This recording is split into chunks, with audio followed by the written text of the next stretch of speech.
마음 쉼터에 오신 여러분, 환영합니다.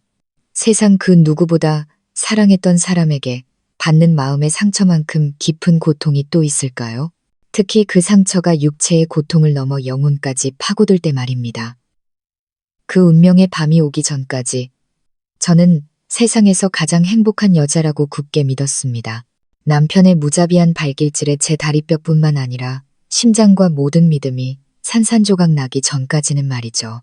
하지만 가장 칠흑 같던 절망의 순간, 내 살배기 딸아이의 맑은 눈 속에서 한 줄기 희미한 빛이 보였습니다. 세차게 내리는 비가 유리창을 때리는 소리가 마치 제 앞에 서 있는 남자의 분노처럼 거칠게 들려왔습니다. 왼쪽 종아리에서 시작된 고통이 머리끝까지 퍼져나가 저는 비명조차 지를 수 없었습니다. 그저 차가운 것을 바닥에 웅크린 채피가 나도록 입술을 깨무는 것이 전부였습니다. 눈앞이 흐려지며 보이는 것은 오직 제 바로 앞에 멈춰선 남편 민준의 번쩍이는 구두뿐이었습니다. 그가 허리를 숙여 제 머리채를 움켜쥐고는 거칠게 뒤로 잡아당겼습니다. 한때 제가 그토록 사랑했던 잘생긴 얼굴은 이제 분노로 일그러져 있었습니다. 네가 감히 아직도 대들어? 기생충처럼 빌부터 살면서 돈만 달라고 손 벌리는 주제에 사업 자금으로 5천만 원만 달라고 했는데 그것도 못 줘. 내가 굶어 죽어야 속이 시원하겠어. 그가 뱉어내는 말 한마디 한마디가 비수처럼 제 가슴에 밝혔습니다. 기생충. 저는 딸 유나를 낳은 후 가정에 전념해달라는 그의 요구에 따라 회사를 그만뒀습니다. 결혼할 때 부모님이 주신 전세금과 제 모든 예금도 그의 창업 자금으로 전부 건넸습니다. 그런데 이제 와서 그의 눈에 저는 그저 기생충일 뿐이었습니다. 저는 터져나오는 울음을 삼키며 겨우 말했습니다. 정말 돈이 없어요, 여보. 마지막 남은 돈은 지난달에 다 줬잖아요. 거짓말. 민준이 소리쳤습니다. 제 머리를 쥔 그의 손에 힘이 더 들어갔습니다. 내 부모님이 돌아가시면서 아파트 한 채 남겨줬잖아. 그거 팔아서 돈 숨겨놨지? 당장 불어. 그 아파트는 저를 길러주신 부모님의 마지막 유품이었습니다. 하지만 저는 3년 전 그가 심장 수술을 받아야 한다며 눈물로 호소했을 때 이미 그 집을 팔아 수술비를 마련해 주었습니다. 그걸 벌써 잊은 걸까요? 하지만 더 이상 설명할 힘이 없었습니다. 다리의 통증이 제 모든 정신을 앗아가고 있었습니다. 뭔가 잘못되었다는 것을 직감했습니다. 제 다리는 끔찍한 고통 외에는 아무런 감각도 느껴지지 않았습니다. 저는 눈물과 땀으로 범벅이 된 채 절망적으로 애원했습니다. 제발 그만해요. 다리가 너무 아파요. 민주는 비웃었습니다. 소름 끼치도록 차가운 미소였습니다. 그는 제 머리카락을 놓았고 제 머리는 바닥에 세게 부딪혔습니다. 아파야 그 잔머리 굴리는 버릇을 고치지. 그는 차갑게 말을 뱉고는 소파로 걸어가 휴대폰을 집어들었습니다. 그러고는 믿을 수 없을 만큼 다정하고 달콤한 목소리로 180도 돌변의 통화를 시작했습니다. 여보세요, 자기야. 오빠 전화 받았어. 응, 지금 일 처리 거의 다 끝났어. 금방 자기랑 우리 아들한테 갈게. 응, 우리 아들이랑 자기 너무 보고 싶다. 아들이라고요? 심장이 멎는 것 같았습니다. 제가 잘못 들은 게 아니겠죠. 그는 누구와 통화하고 있는 걸까요? 어떤 아들 말인가요? 머릿속이 아찔해지며 육체적 고통은 그보다 몇 배는 더 큰 정신적 충격에 묻혀버렸습니다. 바로 그때 딸아이의 침실 문틈 사이로 작은 흐느낌이 들려왔습니다. 제 딸 유나, 아이는 언제부터 거기에 서 있었을까요? 아이는 문 뒤에 숨어 커다랗고 까만 눈에 눈물이 그렁그렁한 채 울음소리가 새어나오지 않도록 작은 두 손으로 입을 틀어막고 있었습니다. 딸의 모습을 본 순간 제 심장은 누군가에게 쥐어뜯기는 듯했습니다. 아이가 모든 것을 봤습니다. 이 끔찍한 광경을 전부 목격한 것입니다. 민준도 그 소리를 들었는지 황급히 전화를 끊고 아이를 노려봤습니다. 뭘 울어? 뚝 그치고 방에 들어가 문 닫아. 유나가 깜짝 놀라 사시나무 떨듯 떨었지만 아이는 돌아가지 않았습니다. 아이는 저를 바라봤습니다. 그 눈에는 두려움이 가득했지만 동시에 이상하리만치 영리한 빛이 반짝이고 있었습니다. 그 순간 절망 속에서 유일한 희망과도 같은 생각이 제 머리를 스쳤습니다. 저는 고통을 억누르며 딸을 바라보았습니다. 저는 조용히 고개를 저은 뒤 소파 옆 탁자 위에 놓인 제 휴대폰을 손가락으로 몰래 가리켰습니다. 제 눈빛은 간절한 기도를 담고 있었습니다. 내 살배기 아이가 과연 제 의도를 이해할 수 있을지 알 수 없었지만 유나는 제 생각보다 훨씬 똑똑했습니다. 아이는 제 손가락이 가리키는 곳을 보고는 다시 저를 보았습니다. 아이는 눈을 깜박이더니 저만 볼 수 있을 만큼 아주 작게 고개를 끄덕였습니다. 민준이 창가로 돌아서서 담배에 불을 붙이는 순간을 이용해 유나는 작은 고양이처럼 소리 없이 맨발로 소파를 향해 한 걸음 다가갔습니다. 제 심장은 터질 듯이 뛰었습니다. 저는 민준이 뒤돌아보지 않기만을 숨죽여 기도했습니다. 아이는 탁자 근처까지 다가가서는 일부러 발이 걸린 척하야 소리를 내며 앞으로 넘어졌습니다. 아이의 손이 제 휴대폰을 쳤고 휴대폰은 두꺼운 카펫 위로 떨어졌습니다. 칠칠 맞게 민준이 신경질적으로 소리쳤지만 뒤돌아보지는 않았습니다.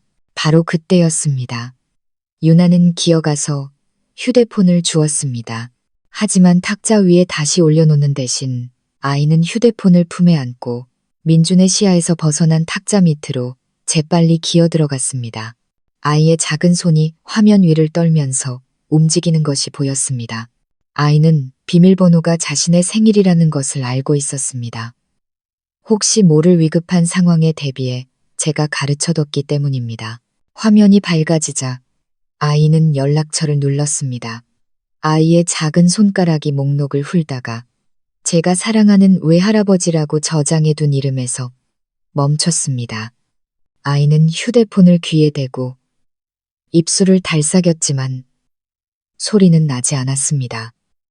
아이가 두려워하고 있다는 것을 알았지만 아이는 필사적으로 애쓰고 있었습니다. 그리고 마침내 저는 딸아이의 떨리고 끊어지는 목소리가 전화기 너머로 속삭이는 것을 들었습니다. 평생 잊을 수 없을 한마디였습니다. 할아버지, 할아버지, 엄마가 곧 죽을 것 같아요. 수화기 너머는 잠시 침묵이 흘렀습니다. 1초, 2초, 3초. 영원처럼 느껴지는 침묵이 긴장된 공기 속에 내려앉았습니다. 저는 거의 절망했습니다. 하지만 바로 그때 낮고 힘있는 목소리가 작은 스피커를 통해 들려왔습니다. 아주 작은 소리였지만 이상하리만치 선명했습니다. 유나야, 착하다. 할아버지한테 지금 어디 있는지 말해줄 수 있겠니? 여러분, 과연 이 미스터리한 외할아버지는 폭력적인 남편에게서 저와 제 딸을 제때 구해낼 수 있을까요?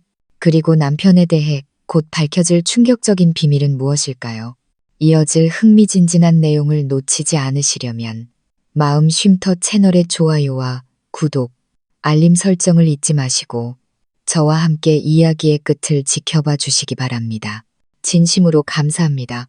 전화기 너머로 들려온 외할아버지의 낮고 힘있는 목소리는 마치 즉효성 안정제처럼 극심한 공포에 빠진 저를 단숨에 끌어내 주었습니다. 비록 간단한 질문이었지만 그 목소리에는 제가 더 이상 혼자가 아니라는 사실을 깨닫게 하는 기묘한 힘이 담겨 있었습니다. 저는 황급히 딸의 손에 들린 휴대폰에 입을 가까이 대고 떨리지만 한결 또렷해진 목소리로 말했습니다. 외할아버지, 저 서연이에요. 저는 민준이 구해온 이 허름한 반지하 월세방의 주소를 힘겹게 읽어내려갔습니다. 이곳은 이제 저에게 지상 지옥과 다름없는 곳이었습니다. 알았다. 할아버지의 목소리는 조금도 흔들림이 없었습니다. 너희 둘은 방 안에 가만히 있거라. 문을 단단히 잠그고 내 남편을 포함해 그 누구에게도 절대 문을 열어주지 마라. 할아버지가 곧 감아 전화가 끊기고 휴대폰 화면이 꺼졌습니다. 유나가 눈물 젖은 눈으로 저를 올려다봤습니다. 아이는 여전히 두려워하고 있었지만 그 눈 속에는 희미한 희망의 빛이 서려 있었습니다. 저는 딸을 품에 안았습니다. 심장은 여전히 미친 듯이 뛰었지만 더 이상 두려움 때문이 아니었습니다. 이 끔찍한 악몽이 곧 끝날 것이라는 강렬한 믿음과 기다림 때문이었습니다. 저는 딸을 데리고 화장실로 들어가 따뜻한 물로 아이와 제 얼굴의 눈물 자국을 급히 닦아냈습니다. 침착해야 했습니다. 딸 앞에서만큼은 강한 모습을 보여야 했습니다. 할아버지가 어떻게 오실지, 무엇을 하실지 알 수 없었지만 저는 어릴 적부터 할아버지를 향해 가졌던 무조건적인 믿음으로 그를 믿었습니다. 시간은 숨막히게 더디게 흘러갔습니다. 저는 침대에 앉아 딸을 꼭 껴안은 채 바깥의 모든 소리에 귀를 기울였습니다. 빗소리는 잦아들고 양철 지붕 위로 물방울이 떨어지는 소리만 규칙적으로 들려왔습니다. 약 20분 후 골목 어귀에서 이상한 소리가 들려왔습니다. 평범한 오토바이 소리가 아니었습니다. 좁은 골목으로 들어서는 고급 세단의 낮고 묵직한 엔진 소리였습니다. 이윽고 날카로운 브레이크 소리와 함께 차문이 단호하게 닫히는 소리가 들렸습니다. 심장이 덜컥 내려앉았습니다. 할아버지였습니다. 할아버지일 수밖에 없었습니다. 제가 정신을 차리기도 전에 힘차고 분주한 발걸음 소리가 저희가 사는 반지하를 향해 다가오는 것이 들렸습니다. 민준의 발소리와는 전혀 다른 위엄있고 압도적인 기세가 느껴지는 발걸음이었습니다. 이 시간에 웬 소란이야? 누구 찾아요? 집주인 아주머니의 까랑까랑한 목소리가 들렸습니다. 하지만 그 목소리는 금세 끊기고 대신 놀라움에 찬 어머나 하는 소리가 들렸습니다. 저는 궁금증의 문틈으로 살짝 밖을 내다보았고 눈앞에 펼쳐진 광경에 할 말을 잃었습니다. 집주인 아주머니 앞에 서 있는 것은 한 사람이 아니었습니다. 검은 정장을 빼입은 영화 속 경호원처럼 냉철한 표정의 거구의 남자 4명이었습니다. 그리고 그들 한가운데에 제 외할아버지가 서 계셨습니다. 할아버지는 더 이상 제 기억 속에 인자한 할아버지가 아니었습니다. 그는 정교하게 재단된 회색 정장을 입고 허리를 꼿꼿이 편 채 끝이 은으로 장식된 흑단 지팡이를 짚고 있었습니다. 머리는 하얗게 새었지만 두 눈은 다른 사람이 감히 똑바로 쳐다보지 못할 만큼 날카롭고 위엄있는 빛으로 번뜩였습니다. 서연이 방이 어디지? 할아버지의 목소리는 크지 않았지만 그 무게감에 억척스러운 집주인조차 떨면서 제 방을 가리켰습니다. 할아버지가 고개를 끄덕이며 신호를 보내자 경호원 2명이 즉시 제 방문으로 다가왔습니다. 서연아, 할애비다. 문 열어라. 익숙한 목소리를 듣자마자 저는 황급히 달려가 문을 열었습니다. 문이 열리자마자 저는 더 이상 참지 못하고 할아버지 품에 안겨 서럽게 울음을 터뜨렸습니다. 외할아버지. 할아버지는 저를 꼭 안아주시며 떨리는 제 등을 따뜻한 손으로 토닥여 주셨습니다. 괜찮다. 이제 할애비가 여기 있지 않니? 아무도 너희 모녀를 해치지 못할 게다. 바로 그때 골목 어귀에서 민준의 오토바이 소리가 들렸습니다. 아마도 내연녀와의 통화를 마치고 자상한 남편 연기를 계속하기 위해 돌아온 모양이었습니다. 골목길을 가로막은 고급 세단들과 문 앞에 선 검은 정장의 경호원들을 본 그의 얼굴이 굳어졌습니다. 그는 황급히 오토바이를 세우고 달려오며 당황한 목소리로 외쳤습니다. 무슨 일입니까? 당신들 누구야? 외할아버지의 품에 안겨있는 저를 본 순간 그의 당황은 분노와 놀라움으로 변했습니다. 서연아. 그리고 이 늙은이는 누구야? 그는 제 외할아버지를 향해 무례하게 손가락질하며 소리쳤습니다. 외할아버지가 천천히 몸을 돌렸습니다. 칼날처럼 날카로운 그의 눈이 민준을 똑바로 꿰뚫었습니다. 그 시선은 주변 공기를 얼어붙게 할 만큼 차가웠습니다. 자네가 내 손녀 사위 민준 군인가? 그렇다면요? 당신은 누군데 남의 집에 함부로 쳐들어와? 민준은 아직 자신이 누구를 상대하고 있는지 깨닫지 못한 채 여전히 공격적인 태도를 유지했습니다. 내가 누군지는 중요하지 않네. 외할아버지의 목소리가 낮게 깔렸습니다. 중요한 것은 자네가 방금 내 손녀에게 무슨 짓을 했느냐는 것이지.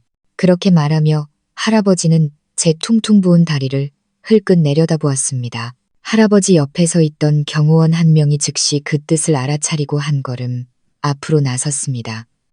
그의 목소리는 얼음장처럼 차가웠습니다. 김민준 씨, 당신을 가정폭력 혐의로 현행범 체포합니다. 저희와 함께 가주시죠. 뭐? 가정폭력. 증거도 없이 함부로 말하지 마. 민주는 당황하며 소리치기 시작했습니다. 증거는 바로 내 손녀 몸에 난 상처다. 외할아버지가 말했습니다. 그리고 내 증손녀의 구조 요청 전화도 있지. 그 정도면 충분하지 않은가? 민주는 할 말을 잃고 얼굴이 새하얘졌습니다. 그는 저를 보았다가 제 등 뒤에 숨어있는 유나를 보았습니다. 그 눈빛은 믿을 수 없다는 표정으로 가득했습니다. 그는 자신이 무시했던 어린 딸이 모든 것을 망쳐놓을 줄은 꿈에도 몰랐던 것입니다. 그가 더 이상 말을 잇지 못하게 경호원 2명이 다가가 그의 양팔을 단단히 붙잡았습니다. 뭐 하는 짓이야? 이건 와. 서연아, 무슨 말이라도 좀 해봐. 내 남편을 죽일 셈이야? 그는 절망적으로 발버둥치며 소리쳤습니다. 저는 그저 침묵 속에서 그를 바라볼 뿐이었습니다. 제 눈에는 더 이상 한 톨의 사랑도 남아있지 않았고 오직 경멸과 냉담함만이 가득했습니다.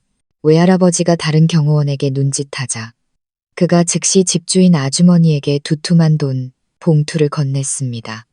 그자가 밀린 월세와 소란에 대한 보상금으로 충분할 겁니다. 이제부터 여기서 일어난 일은 아무것도 없었던 걸로 하죠. 아시겠습니까? 집주인 아주머니는 돈 봉투를 보고 눈을 빛내며 정신없이 고개를 끄덕였습니다. 네, 알겠습니다. 저는 아무것도 못 받고 아무것도 모릅니다. 모든 일이 신속하고 완벽하게 처리되었습니다. 외할아버지는 저를 돌아보며 다시 따뜻한 목소리로 말씀하셨습니다. 가자, 얘야. 우리 집으로 돌아가자. 할아버지는 유나를 번쩍 안아 올렸습니다. 아이는 할아버지의 가슴에 얼굴을 묻으며 절대적인 안전함을 느꼈습니다. 다른 경호원 한 명은 걷기 힘들어하는 저를 부축했습니다. 저는 고급 세단으로 안내되었습니다. 차 안에는 이미 흰 가운을 입은 여성이 기다리고 있었습니다. 우리 집 주치의다. 내 상처를 응급 처치해 줄게다. 외할아버지가 말씀하셨습니다. 차는 움직이기 시작했고 허름한 반지하 동네와 폭력적인 남편이 연행되는 모습을 뒤로했습니다. 저는 창밖을 내다보았습니다. 서울의 밤은 여전히 화려한 불빛으로 빛나고 있었지만 제 마음속에서는 이제 막 거대한 폭풍이 시작되고 있었습니다. 이번 여정을 통해 저는 진실뿐만 아니라 꿈에도 상상하지 못했던 가족과 기댈 곳을 되찾았습니다. 고급 세단은 밤의 도시를 미끄러지듯 달렸습니다. 제가 익숙했던 만원 버스나 민준의 낡은 오토바이와는 천지 차이였습니다. 차 안에서 주치의는 제 다리에 상처를 소독하고 붕대를 감아주었습니다. 다행히 뼈는 부러지지 않았고 심한 타박상이니 당분간 쉬어야 한다고 말했습니다. 유나는 공포에 질렸다가 외할아버지의 품에서 곤히 잠들었습니다. 아이의 천진난만한 얼굴을 보니 마음이 다시 저려왔습니다. 만약 유나의 전화가 아니었다면 오늘 밤 우리 모녀는 어떻게 되었을까요? 저는 제 옆에 앉아 계신 제 딸이 외할아버지라고 부르는 남자를 바라보았습니다. 제 어린 시절 기억 속에서 할아버지의 모습은 희미한 조각들 뿐이었습니다. 저는 고아였고 제가 갓 태어났을 때 고아원에서 저를 입양한 마음씨 좋은 공무원 부부의 손에 자랐습니다. 저희 집은 부유하지는 않았지만 늘 사랑이 넘쳤습니다. 양아버지 박 선생님은 건설회사의 엔지니어셨고 말수는 적었지만 아내와 딸을 끔찍이 아끼는 분이셨습니다. 양어머니 이 선생님은 초등학교 교사셨습니다. 그녀는 늘 온화하게 저에게 올바른 것을 가르쳐 주셨습니다. 저는 그분들을 친부모처럼 사랑하고 감사했습니다. 그리고 그 아름다운 어린 시절의 기억 속에 가끔 특별한 한 남자가 등장하곤 했습니다. 부모님이 늘 김 회장님이라고 부르던 분, 바로 지금의 제 외할아버지였습니다. 당시 김진태 회장님은 양아버지가 다니시던 건설그룹의 총수이자 아버지의 가장 가까운 친구였습니다. 저는 명절마다 할아버지가 선물을 잔뜩 들고 저희 집에 들르셨던 것을 기억합니다. 할아버지께는 자식이 없었고 아내분도 일찍 돌아가셔서 저를 무척 예뻐하셨습니다.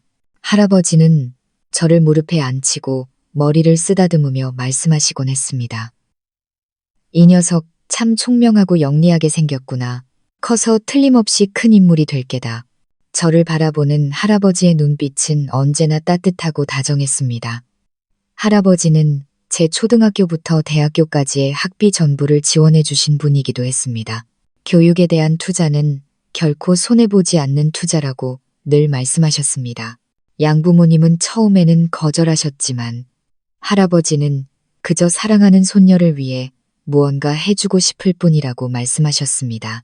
제가 대학교 마지막 학년일 때 비극이 닥쳤습니다. 양부모님께서 지방 출장 중 불의의 교통사고로 돌아가신 것입니다. 제 세상이 무너져 내리는 듯 했습니다. 제가 가장 절망했을 때 바로 김 회장님께서 부모님의 장례 절차를 모두 맡아주시고 저를 위로하고 격려해 주셨습니다. 내 부모님은 돌아가셨지만 아직 이 할애비가 있지 않니? 이제부터 날 친할아버지처럼 여기려무나. 그 후 할아버지는 저를 그룹의 자회사에 취직시켜 주셨습니다. 안정적인 직장과 괜찮은 급여. 제 삶은 점차 안정을 되찾았고 슬픔도 서서히 아물어갔습니다.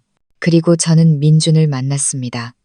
그는 영업부 신입사원이었고 저보다 2살 위였습니다. 그는 잘생긴 외모에 말솜씨가 좋았고 늘 진취적인 사람처럼 보였습니다. 그는 저에게 자신의 어려운 환경과 오늘날의 위치에 오르기까지 얼마나 노력했는지에 대해 이야기했습니다. 가족을 잃은 슬픔을 겪고 기댈 어깨가 필요했던 저는 그의 진실함과 의지에 금세 마음을 빼앗겼습니다. 우리는 사랑에 빠졌습니다. 제가 처음 민준을 김 회장님께 소개해드렸을 때 저는 아직도 할아버지의 눈빛을 생생히 기억합니다. 할아버지는 별 말씀 없이 조용히 민준을 관찰하셨습니다. 그날 밤 할아버지는 저를 따로 서재로 부르셨습니다. 서연아, 할아버지의 목소리는 깊은 생각에 잠겨 있었습니다. 그 청년, 영리해 보이긴 하나 눈빛이 정직하지 않구나. 내 연애사에 내가 간섭할 권리는 없지만 조심해야 한다. 사람 속은 알기 어려운 법이야. 당시 사랑에 눈이 멀었던 저는 할아버지의 경고를 대수롭지 않게 여겼습니다. 할아버지가 너무 의심이 많으시다고. 민주는 좋은 사람이라고 생각했습니다. 저는 그가 가난한 환경에서 자라 조금 위축되어 그런 것일 거라고 변명까지 했습니다. 할아버지는 그저 한숨을 쉬실 뿐 더 이상 아무 말씀도 하지 않으셨습니다. 저희의 결혼식은 그로부터 1년 후에 열렸습니다.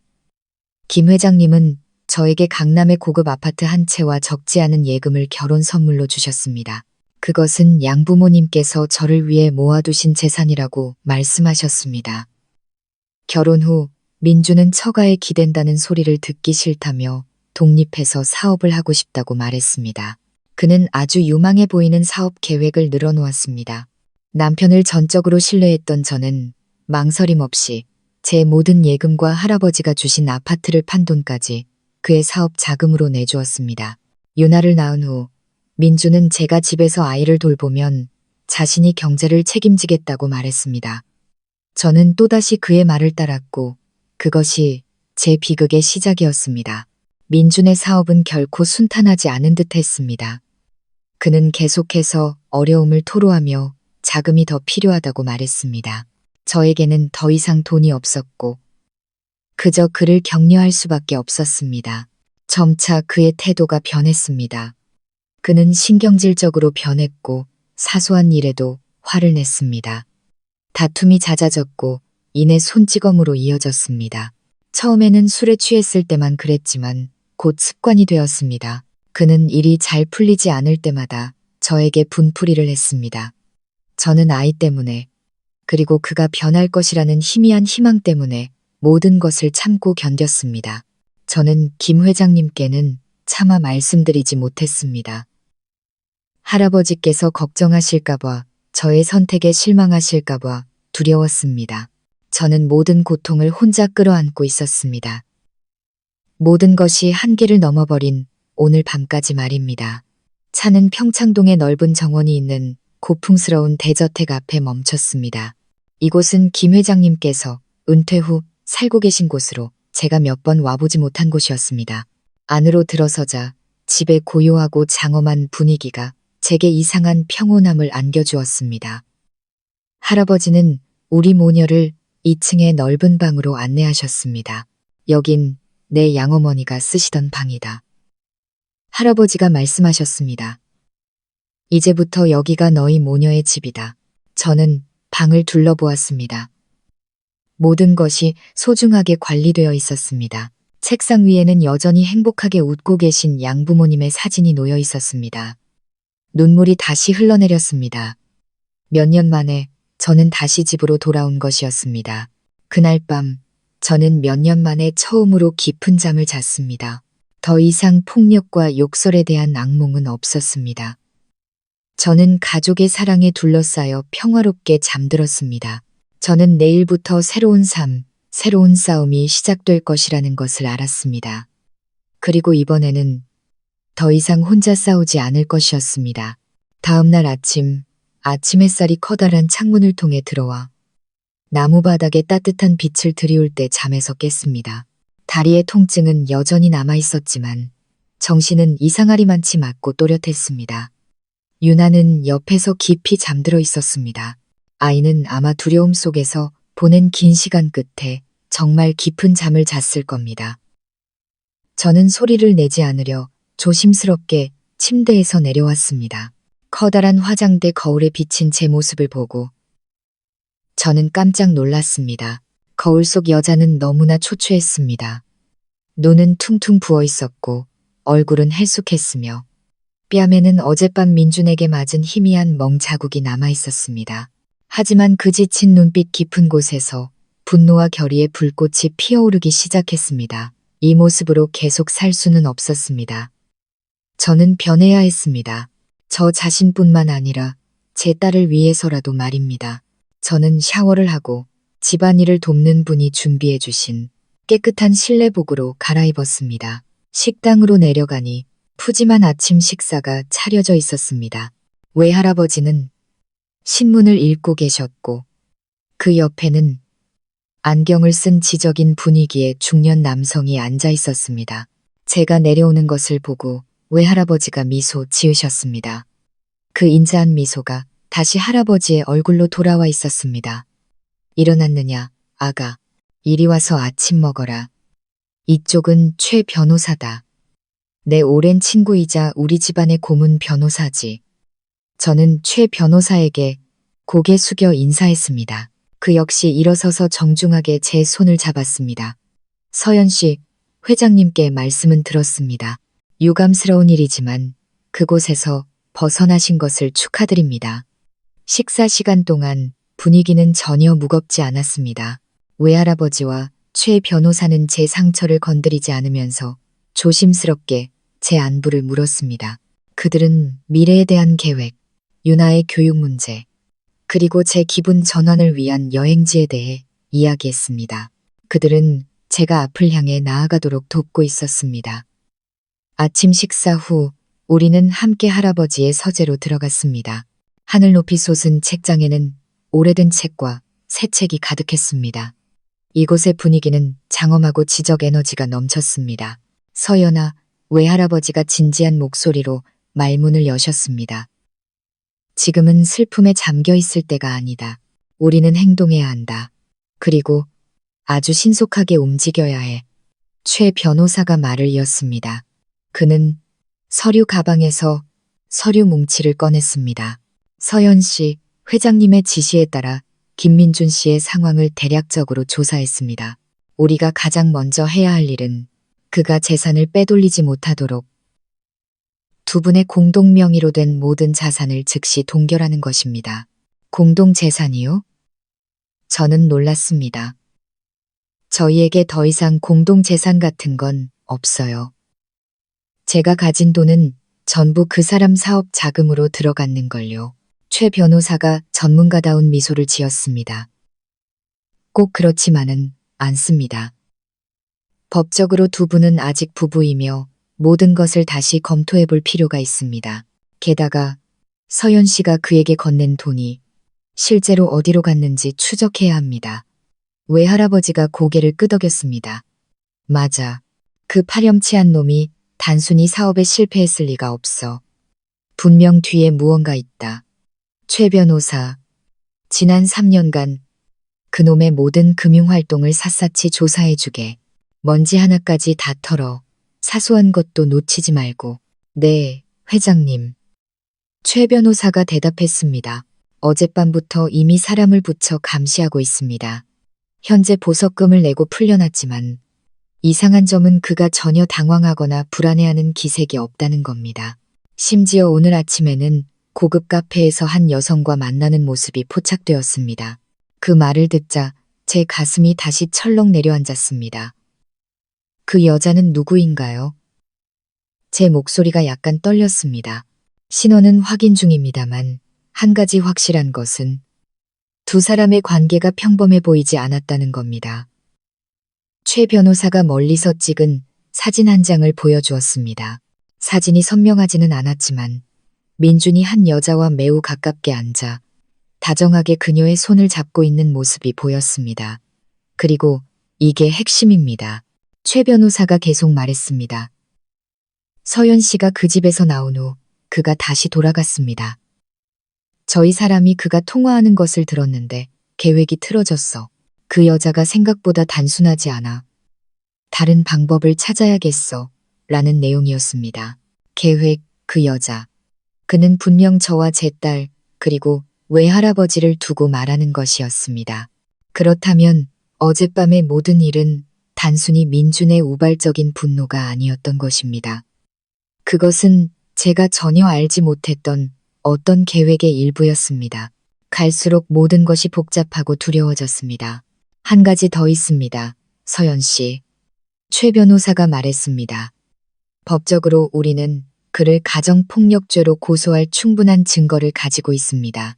하지만 유나의 양육권을 확실하게 가져오고 그가 더 큰 대가를 치르게 하려면 그가 아버지로서의 자격이 없다는 것과 그의 다른 불법 행위에 대한 더 많은 증거가 필요합니다.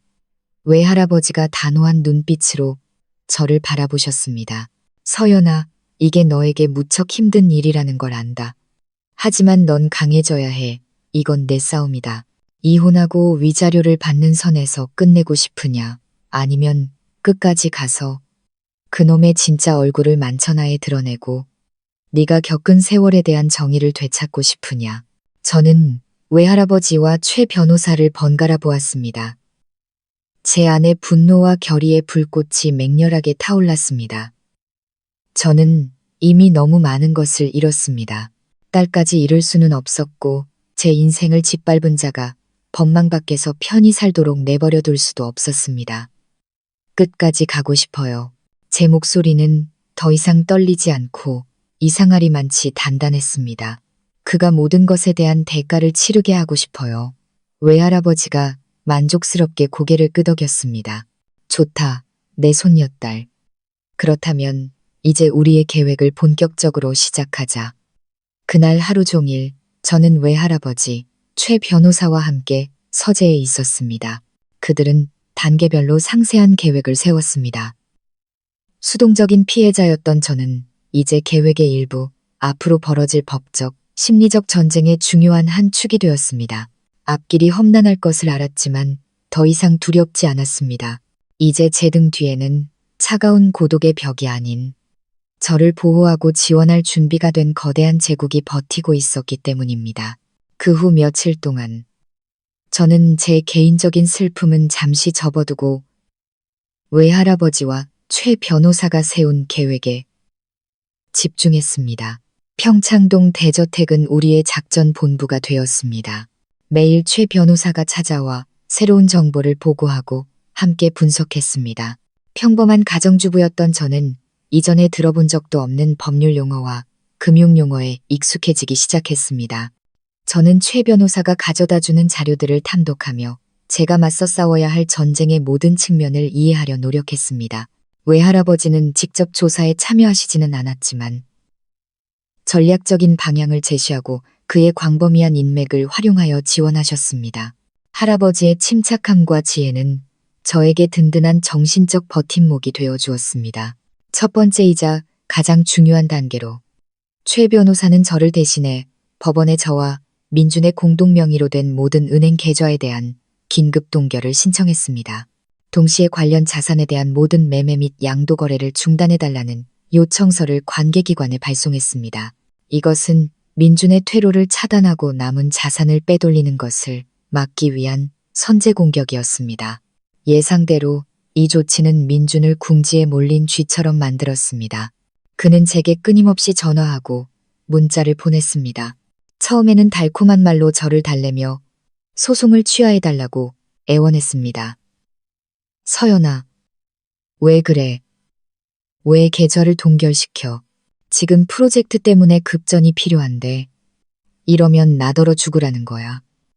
제가 답장하지 않자 그는 협박으로 태도를 바꿨습니다. 잘났어, 정말. 그 늙은이가 뒤에 있다고 뭐라도 된 것 같아? 내가 경고하는데 날 막다른 길로 몰지 마. 그때는 너랑 내 딸도 무사하지 못할 줄 알아. 그 문자들은 저를 두렵게 하기는커녕 더욱 분노하게 만들었습니다. 저는 모든 내용을 최 변호사에게 전달했고 그것들은 그의 폭력적이고 비열한 본성을 보여주는 강력한 증거가 되었습니다. 한편 최 변호사의 팀은 매우 효율적으로 움직였습니다. 불과 사흘 만에 그들은 초기 조사 결과를 가져왔습니다. 최 변호사는 외할아버지의 서재에 있는 커다란 원목 책상 위에 서류 뭉치를 펼쳤습니다. 회장님, 서연 씨 첫 번째 단서를 잡았습니다. 그는 두꺼운 은행 거래 내역서를 가리켰습니다. 이것은 지난 3년간 서연 씨가 김민준 씨에게 송금한 계좌 내역입니다. 총액은 5억 원이 넘습니다. 결코 적지 않은 금액이죠. 저는 종이 위에 빽빽하게 찍힌 숫자들을 보며 가슴이 미어졌습니다. 5억 원. 그것은 제 모든 예금이자 양부모님의 유품이었던 아파트를 판 돈이었습니다. 저는 한치의 망설임도 없이 그에게 모든 것을 주었고 그 대가로 쓰디쓴 배신을 당했습니다. 그리고 이게 중요합니다. 최 변호사가 다음 장을 넘겼습니다. 이 돈은 김민준 씨의 계좌로 들어간 후 그가 말했던 건설 투자에는 전혀 사용되지 않았습니다. 대신 여러 계좌를 통해 돈 세탁을 거친 후 최종적으로 단 하나의 계좌로 모였습니다. 그는 거래 내역서에 있는 한 이름을 동그라미 쳤습니다. 이 계좌의 소유주는 주식회사 골든퓨처라는 회사입니다. 골든퓨처요. 저는 미간을 찌푸렸습니다. 처음 들어보는 이름인데요. 당연합니다. 최 변호사가 말했습니다. 이 회사는 약 3년 전에 설립되었는데 김민준 씨가 창업 이야기를 시작한 시기와 일치합니다. 그리고 이 회사의 법적 대표는 김민준 씨가 아닙니다. 그는 다른 서류를 넘겼습니다. 그것은 법인 등기부 등본이었습니다. 저는 대표이사 항목을 숨죽여 바라보았습니다. 낯선 이름이 나타났습니다. 고아라. 고아라가 누군가? 외할아버지께서 낮고 힘있는 목소리로 물으셨습니다. 바로 그날 카페에서 김민준 씨를 만났던 여자입니다. 최 변호사가 대답하며 더 선명한 사진을 내밀었습니다. 사진 속에는 20대 중반으로 보이는 화려하고 세련된 외모의 여자가 민준의 곁에서 다정하게 미소 짓고 있었습니다. 모든 것이 명백해졌습니다. 창업 프로젝트 같은 것은 없었습니다. 골든퓨처는 제 돈을 합법적으로 빼돌리기 위한 유령회사, 위장막에 불과했습니다. 그는 제 돈으로 내연녀에게 회사를 차려주고 그들을 위한 황금빛 미래를 만들었던 것입니다. 제 희생과 눈물 위에 세워진 미래를 말입니다. 차가운 분노가 제 마음속에서 치밀어 올랐습니다. 저는 단순히 감정적으로 배신당한 것이 아니었습니다. 금전적으로도 철저하게 사기를 당한 것이었습니다. 그럼 그 회사 주소는 어디죠? 제가 단호한 목소리로 물었습니다. 사업자 등록증상 주소는 강남의 A급 오피스 빌딩이지만 저희 사람이 가보니 가상 오피스일 뿐 실제 근무하는 사람은 거의 없었습니다. 하지만 고아라라는 여자가 사는 아파트 주소는 알아냈습니다. 서초구의 한 고급 주상복합 아파트입니다. 최 변호사가 말했습니다. 지금까지 침묵을 지키던 외할아버지께서 마침내 입을 여셨습니다. 그의 눈이 날카롭게 빛났습니다. 최 변호사, 고아라라는 여자에 대해 더 깊이 조사해주게. 과거 인물관계까지 모든 걸 알고 싶네. 그리고 민준 그놈의 동태도 계속 감시하고. 내 생각엔 이게 단순히 불륜과 사기에서 그칠 일이 아닌 것 같아. 네, 회장님. 외할아버지의 말씀에 저는 오싹함을 느꼈습니다. 맞습니다. 고아라처럼 젊은 여자가 어떻게 민준과 함께 이렇게 치밀한 사기극을 벌일 수 있었을까요? 그녀의 배후에 누가 있는 것은 아닐까요? 그리고 폭력적이고 탐욕스러운 민준이 과연 이 모든 것을 생각해낼 만큼 영리했을까요? 미스터리한 그림의 조각들이 서서히 드러나고 있었지만 그것은 더 큰 의문과 제가 감히 예측할 수 없는 더 깊은 음모를 암시하고 있었습니다. 저는 이 싸움이 생각보다 훨씬 더 복잡하고 위험해질 것이라는 것을 직감했습니다. 그 후 며칠간의 기다림은 영원처럼 길게 느껴졌습니다. 하루하루가 지날수록 마음은 불타는 듯 초조했습니다. 제 자신의 운명도 걱정되었지만 무엇보다 유나가 걱정이었습니다. 아이는 이 모든 폭풍우를 이해하기에는 너무 어렸습니다. 아이는 그저 왜 아빠를 만날 수 없는지, 왜 엄마가 항상 슬퍼 보이는지를 궁금해할 뿐이었습니다. 저는 아이를 품에 안고 아빠가 아주 먼 곳으로 출장을 갔다고 거짓말을 할 수밖에 없었습니다. 아이에게 거짓말을 할 때마다 가슴이 찢어지는 듯 했습니다. 제가 혼란스러운 감정에 휩싸여 있는 동안 최 변호사의 팀과 외할아버지께서 고용한 탐정들은 쉴 새 없이 움직였습니다. 그들은 마치 부지런한 꿀벌처럼 함정과 거짓으로 가득한 세상 속에서 진실이라는 꿀을 한 방울 한 방울 모으고 있었습니다. 그러던 어느 늦은 오후 최 변호사에게서 전화가 걸려왔습니다. 그의 목소리는 평소보다 더 심각했습니다. 서연 씨, 지금 제 사무실로 바로 와주실 수 있겠습니까? 새로운 발견이 있는데 직접 보시는 게 좋을 것 같습니다. 좋지 않은 일이 생겼다는 불길한 예감이 들었습니다. 저는 급히 유나를 가사 도우미에게 맡기고 도심에 있는 최 변호사의 사무실로 향했습니다. 그의 사무실은 초고층 빌딩의 최상층에 위치해 화려한 서울의 전경이 한눈에 들어왔습니다. 하지만 지금 제 눈에는 이 도시가 아무리 화려해도 잿빛으로 보일 뿐이었습니다. 최 변호사는 이미 회의실에서 기다리고 있었습니다. 커다란 테이블 위에는 몇 개의 서류철과 노트북이 펼쳐져 있었습니다. 앉으시죠. 그가 낮은 목소리로 말했습니다. 지금부터 보실 내용은 꽤 충격적일 수 있습니다. 마음의 준비를 하셔야 합니다. 저는 고개를 끄덕이며 두 손을 무릎 위에서 꽉 쥐었습니다. 말씀하세요. 무엇이든 감당할 수 있어요. 최 변호사가 한숨을 쉬었습니다. 그는 노트북 화면을 제 쪽으로 돌렸습니다. 고아라 씨에 대해 더 깊이 조사했습니다. 그녀는 단순한 여자가 아니었습니다. 겉으로는 스타트업 회사의 대표지만 실제로는 꽤 복잡한 과거를 가지고 있었습니다. 그리고 가장 중요한 것은 그녀와 김민준 씨가 최근에 만난 사이가 아니라는 겁니다. 그는 재생 버튼을 눌렀습니다. 화면에는 여러 장의 사진이 나타났습니다. 첫 번째 사진은 민준과 고아라가 제주도 해변에서 다정하게 손을 잡고 걷고 있는 모습이었습니다. 사진에 찍힌 날짜를 보니 거의 3년 전 제가 양부모님의 유품인 아파트를 팔아 민준의 심장 수술비를 대준 지 불과 몇 달 후였습니다. 그렇다면 그 심장 수술이라는 것도 제게 남은 마지막 큰돈을 뜯어내기 위한 새빨간 거짓말, 하나의 연극이었던 것입니다. 그 돈으로 그는 내연녀와 여행을 가고 새로운 삶을 시작했던 것입니다. 가슴이 커다란 돌에 짓눌린 듯 숨쉬기가 힘들었습니다. 하지만 그것이 최악은 아니었습니다. 최 변호사가 다음 사진들로 넘겼습니다. 그것들은 지난 2년간 찍힌 사진들이었습니다. 저와 제 딸의 것이었어야 할 순간들이 기록되어 있었습니다. 민준이 통통한 남자아이에게 다정하게 이유식을 떠먹여주는 모습.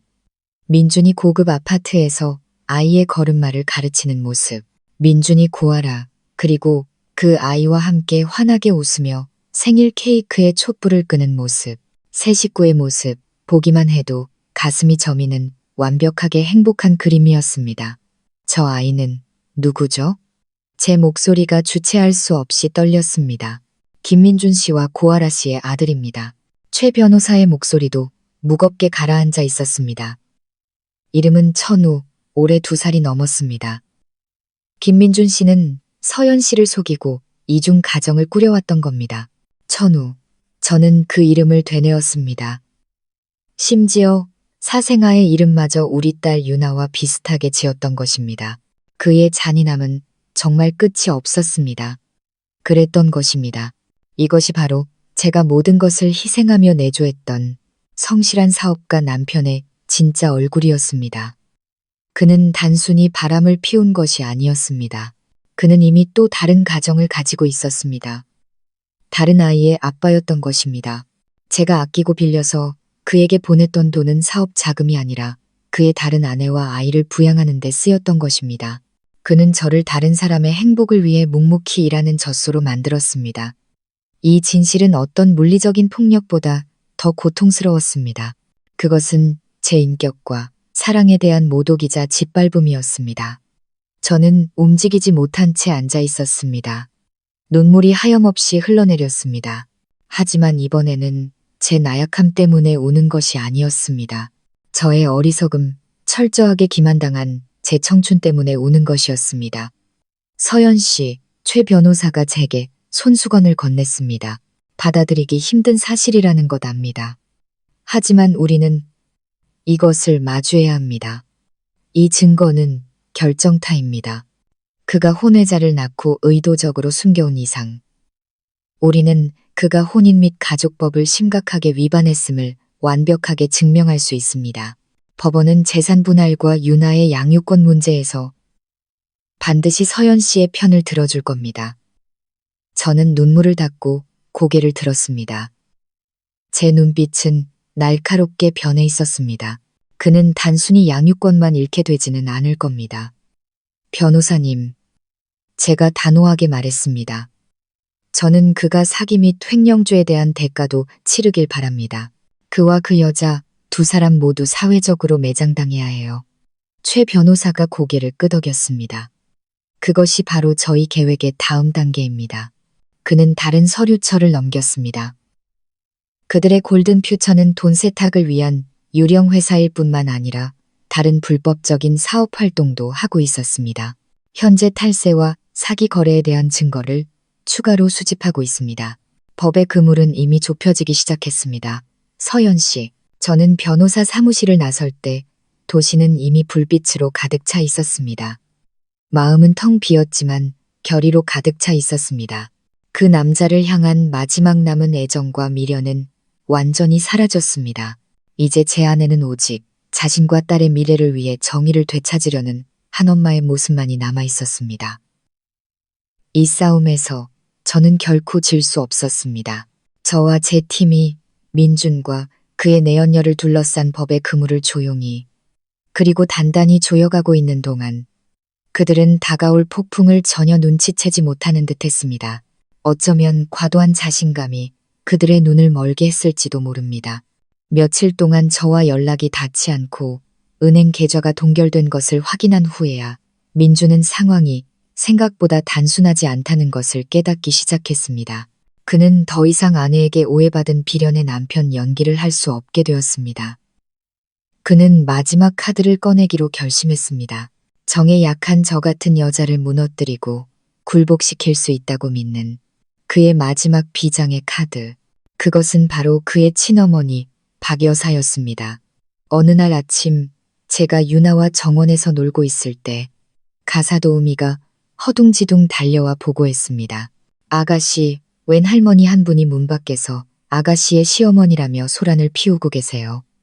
심장이 덜컥 내려앉았습니다. 시어머니, 제가 그분을 뵌 지 얼마나 오래되었을까요? 결혼식 이후 그분은 저희 집에 몇 번 찾아오신 게 전부였습니다. 그분은 순박한 시골 분이셨지만 깐깐하고 아들을 끔찍이 사랑하는 분이셨습니다. 그분 눈에는 민준이 항상 최고였고 아들의 모든 잘못은 용서될 수 있는 것이었습니다. 이번에 그분이 오신 것은 분명 안부를 묻기 위함이 아닐 거라는 것을 알았습니다.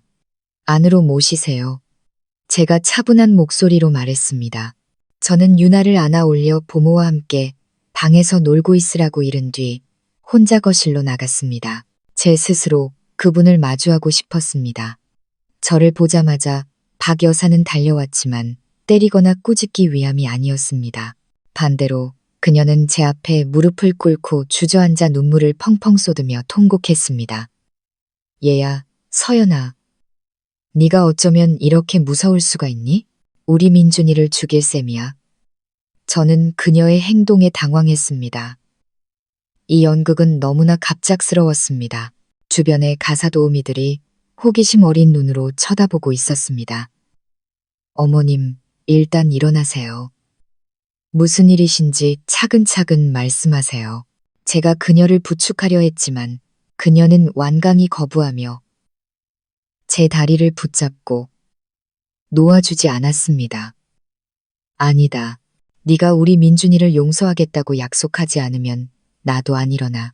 그 애는 내 하나뿐인 아들이다. 걔한테 무슨 일이라도 생기면 내가 어떻게 살겠니? 그녀는 애절한 목소리로 하소연하기 시작했습니다. 그녀는 민준이 저에게 버림받은 후 완전히 무너졌다고 말했습니다. 먹지도 자지도 않고 매일 술만 마시며 사업은 망하기 직전이라고 했습니다. 그녀는 민준이 저를 얼마나 사랑하고 아꼈는지 모른다고 했습니다. 그가 했던 모든 일은 저에게 더 나은 삶을 주기 위함이었지만 너무 큰 압박감에 순간적으로 화를 낸 것뿐이라고 했습니다. 걔가 널 때린 건 잘못했지. 내가 변명할 생각은 없다. 하지만 널 때리고 나서 걔도 마음이 찢어지는 듯 아팠단다. 이미 잘못을 뉘우치고 있어. 네가 아내인데 어떻게 남편을 막다른 길로 몰 수가 있니? 계좌를 동결하고 법원에 고소하고 넌 걔가 감옥에 가길 바라는 거지? 걔가 감옥에 가면 우리 유나는 누가 키우고 그의 미래는 누가 책임지니? 그녀의 말 한마디는 제 약점을 파고들었습니다. 부부간의 정, 아이의 미래. 그녀는 민준을 한순간의 실수로 모든 것을 잃을 위기에 처한 가엾고 책임감 있는 남편이자 아버지로 묘사했습니다. 그녀의 연기는 너무나 완벽해서 만약 제가 진실을 몰랐다면 저 역시 속아 넘어갔을지도 모릅니다. 하지만 지금 제게는 그저 우스꽝스러울 뿐이었습니다. 저는 조용히 그녀의 손에서 다리를 빼내고 한 걸음 물러섰습니다. 그리고 제 앞에서 연기하고 있는 그 여자를 똑바로 쳐다보았습니다. 어머님, 제 목소리는 차갑고 낯설었습니다. 더 이상 연기하실 필요 없어요. 그런 연극은 저한테 통하지 않으니까요. 박 여사는 흠칫하며 울음을 뚝 그쳤습니다. 그녀는 저를 올려다보았습니다. 그녀의 눈에는 더 이상 슬픔이 아닌 놀라움과 분노의 빛이 서려 있었습니다. 네. 네가 지금 무슨 말을 어머님 아드님께 가서 전하세요. 정말로 잘못을 뉘우쳤다면 법원에 가서 모든 것을 솔직하게 자백하라고요. 만약 계속 연극을 하겠다면 우리는 법정에서 만나게 될 거라고요. 박 여사는 벌떡 일어났습니다. 그녀의 얼굴에서 가련한 표정은 온데간데 없이 사라졌습니다. 마침내 그녀의 본색이 드러난 것입니다. 이 불효막심하고 독사 같은 년. 우리 민준이가 너 같은 걸 며느리로 들인 게 평생의 한이다. 네가 돈 있고 빽 있다고 우리 집안을 짓밟아. 내가 경고하는데 너도 무사하지 못할 줄 알아. 그녀는 제가 들어본 적도 없는 저속하고 악랄한 욕설을 퍼붓기 시작했습니다. 하지만 저는 더 이상 상처받지 않았습니다. 저는 그저 값싼 막장 드라마를 보듯 조용히 그녀를 바라볼 뿐이었습니다. 여봐요. 제가 집사를 불렀습니다. 손님 배웅해드리세요. 경호원 2명이 즉시 다가와 박 여사를 밖으로 정중히 모셨습니다. 그녀는 발버둥 치며 소리쳤지만 두거구의 남자를 당해낼 수는 없었습니다. 넌 반드시 후회하게 될 거야. 이 나쁜 년. 내가 가만두지 않을 테다. 그녀의 고함 소리가 문 밖에서 희미하게 들려왔습니다. 집은 다시 고요해졌지만 제 마음은 파도처럼 일렁였습니다. 시어머니의 연극은 실패했지만 그로 인해 저는 한 가지를 더 명확히 알게 되었습니다. 그들은 결코 포기하지 않을 것입니다. 탐욕과 이기심은 그들의 뼛속까지 박혀 있었습니다. 그들은 목적을 달성하기 위해 가장 비열한 수단까지 서슴지 않을 것입니다. 그리고 저는 이 감성파리 연극 뒤에는 더욱 악랄한 공격이 기다리고 있다는 것을 알았습니다. 저는 모든 것에 맞설 마음의 준비를 해야 했습니다. 이 싸움은 단순히 법적인 싸움이 아니었습니다. 심리와 명예를 건 전쟁이었습니다. 박 여사의 연극이 실패로 끝난 후 저는 더 이상 방어만 하고 있을 수는 없다고 생각했습니다. 그들의 공격을 기다렸다가 막아내는 방식은 저를 수동적인 위치에 머무르게 할 뿐이었습니다. 이제는 제가 달라져야 할 때였습니다. 그들과 세상 앞에 전혀 다른 모습으로 나타나야 했습니다. 저는 더 이상 순종적이고 나약한 아내 서연이 아니었습니다. 저는 황남그룹의 부회장, 권위 있고 자신감 넘치는 누구도 함부로 할 수 없는 여성 김서연이 되어야 했습니다. 이 변화는 민준과 그의 가족들에게 보여주기 위함이기도 했지만 근본적으로는 저 자신을 되찾기 위함이었습니다. 지옥 같은 결혼 생활의 어둠 속에서 잃어버렸던 제 자신을 말입니다. 저는 외모부터 바꾸기 시작했습니다. 더 이상 수수하고 무채색의 실내복만 입지 않았습니다. 외할아버지는 서울 최고의 스타일리스트와 디자이너 팀을 집으로 불렀습니다. 그들은 명품 브랜드의 최신 컬렉션을 잔뜩 가져왔습니다. 저는 하늘하늘한 실크 드레스부터 정교하게 재단된 오피스 정장, 화려한 이브닝 드레스까지 하나씩 입어보았습니다. 새로운 옷을 입을 때마다 마치 다른 사람이 되는 것 같았습니다. 늘 아무렇게나 묶고 다니던 긴 머리는 전문가의 손길을 거쳐 우아하고 볼륨감 있는 웨이브로 변신했고 차분하면서도 세련된 애쉬 브라운 컬러로 염색되었습니다. 메이크업 아티스트들은 제 얼굴을 세심하게 다듬어 주었습니다. 짙은 화장 대신 제 지친 기색을 가리고 또렷한 이목구비를 살려 날카롭고 권위 있는 인상을 만들어 주었습니다. 거울 속 제 모습을 보았을 때 저는 거의 저를 알아보지 못했습니다. 거울 속 여자는 낯설면서도 익숙했습니다. 그것이 바로 제가 원래 되었어야 할 모습이었습니다. 내면 깊은 곳에서부터 자신감이 솟아나기 시작했습니다. 강렬하고 눈부시게 말입니다. 하지만 가장 큰 변화는 외면이 아닌 제 생각과 행동에 있었습니다. 저는 그룹의 업무에 본격적으로 뛰어들기 시작했습니다. 더 이상 회의에 그저 앉아만 있지 않았습니다. 저는 주도적으로 프로젝트를 연구하고 재무 보고서를 읽었으며 각 자회사의 경영 상황을 파악했습니다. 잊고 지냈던 대학 시절의 지식이 되살아나 제 쓰라린 인생 경험과 결합하여 비즈니스 세계에 대한 더 깊고 현실적인 시각을 갖게 해주었습니다. 저는 회의에서 제 의견과 제안을 내놓기 시작했습니다. 처음에는 특히 외할아버지를 오랫동안 모셔온 나이든 임원들로부터 의심의 눈초리를 받았습니다. 그들은 아마 저를 그저 총애받는 손녀딸 정도로 여겼을 겁니다. 하지만 저는 좌절하지 않았습니다. 저는 숫자와 논리적인 분석, 날카로운 주장으로 그들을 설득했습니다. 점차 그들은 저를 다른 눈으로, 진정한 존중의 눈으로 보기 시작했습니다. 외할아버지는 저의 변화를 지켜보셨습니다. 별 말씀은 없으셨지만 그분의 눈에는 자랑스러움이 가득했습니다. 할아버지는 제게 더 중요한 임무를 맡기기 시작하셨고 저는 주요 파트너사와의 협상에 직접 참여하게 되었습니다.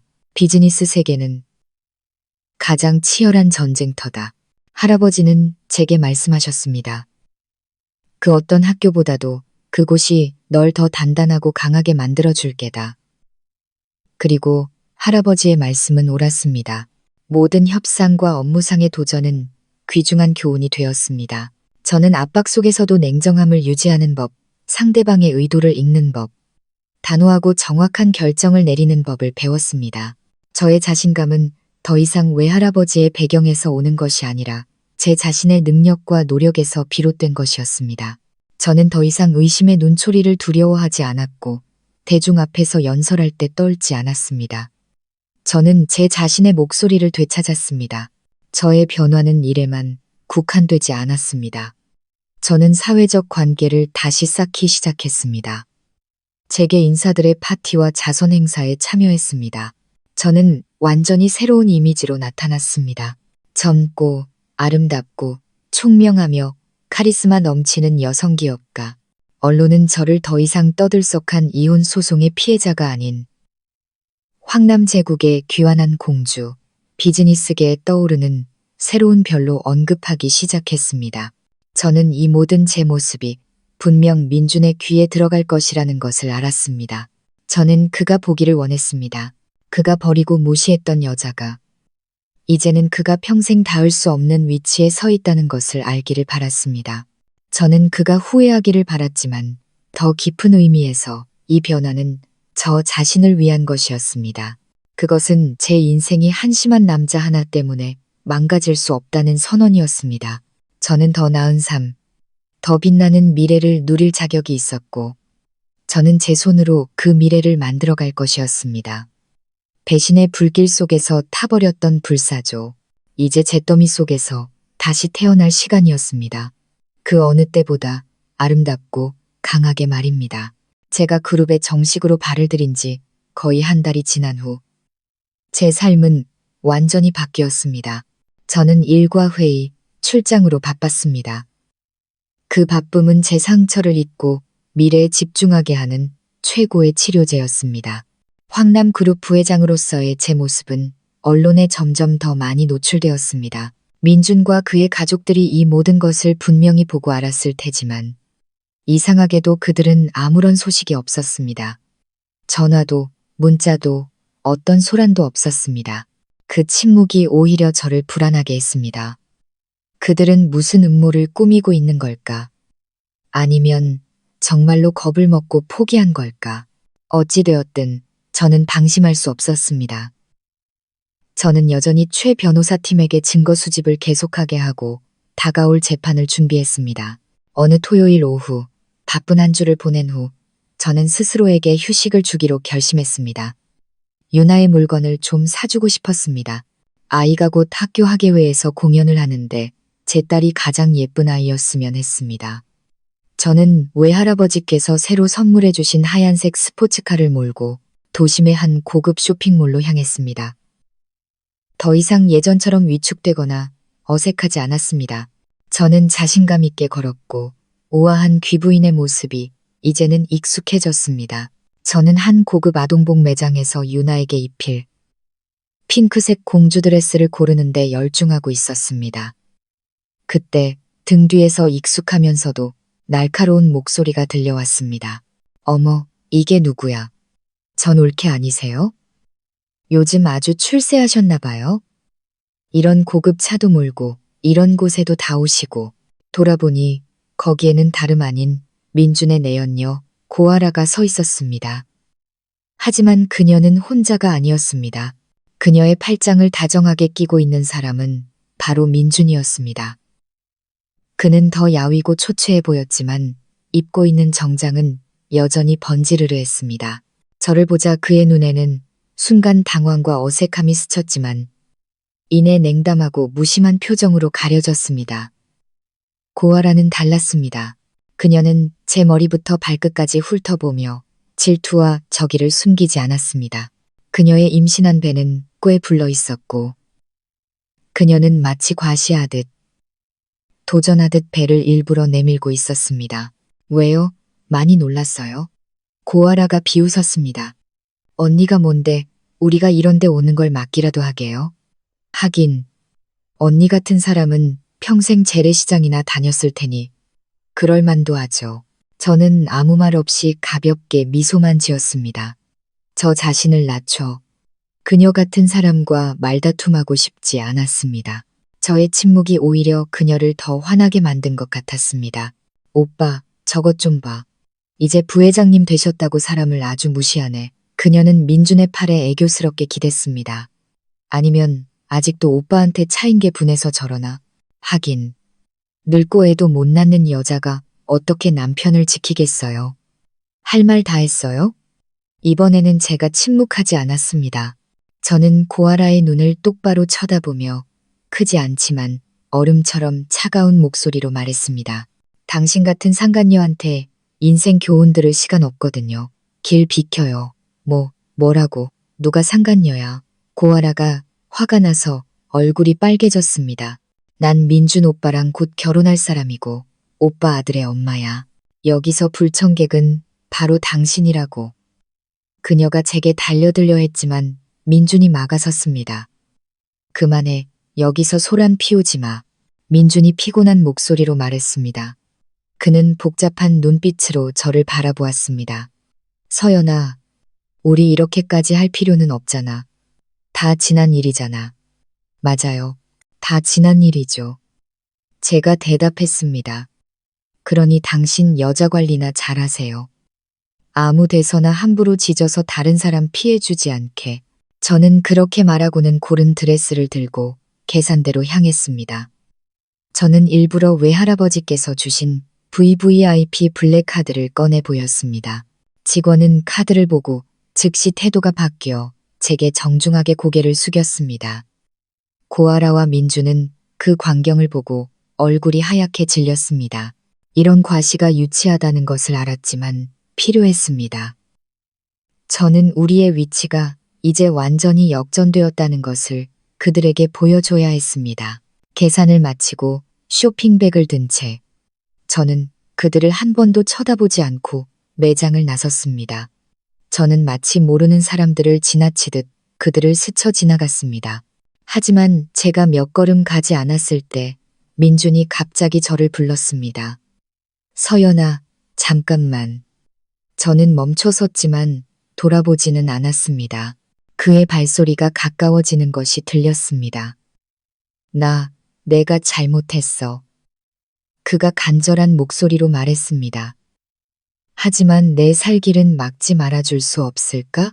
내 회사가 지금 파산 직전이야.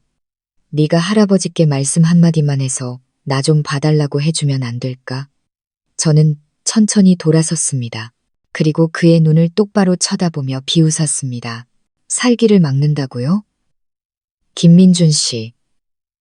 당신과 당신 가족이 나한테 무슨 짓을 하려고 했는지 기억해요? 내 재산을 빼앗고 내 딸까지 빼앗으려 했잖아요. 당신이 한 짓에 비하면 당신 회사 파산하는 게 뭐 대수라고요? 하지만 그건 내 피와 땀이 들어간, 그럼 내 청춘과 내 희생은요? 그건 누가 보상해주죠? 제가 그의 말을 끊으며 쏘아붙였습니다. 내가 여기서 멈춘 걸 다행으로 생각해요. 내 인내심을 시험하지 마세요. 그러지 않으면 당신이 가야 할 곳은 증권거래소가 아니라 교도소가 될 테니까. 제 말은 민준의 얼굴에 찬물을 끼얹은 것 같았습니다. 그의 얼굴이 새하얘졌습니다. 그는 한 걸음 물러서며 아무 말도 하지 못했습니다. 저는 더 이상 그와 1초도 낭비하고 싶지 않았습니다. 저는 단호하게 돌아서서 걸어갔습니다. 분비는 사람들 속에 그를 망연자실한 채로 남겨두고 이 갑작스러운 만남이 유쾌하지는 않았지만 저는 한 가지를 확실히 알게 되었습니다. 민주는 정말로 두려워하고 있었습니다. 그는 무너지기 직전이었고 저는 제가 유나를 되찾을 날이 머지않았다는 것을 직감했습니다.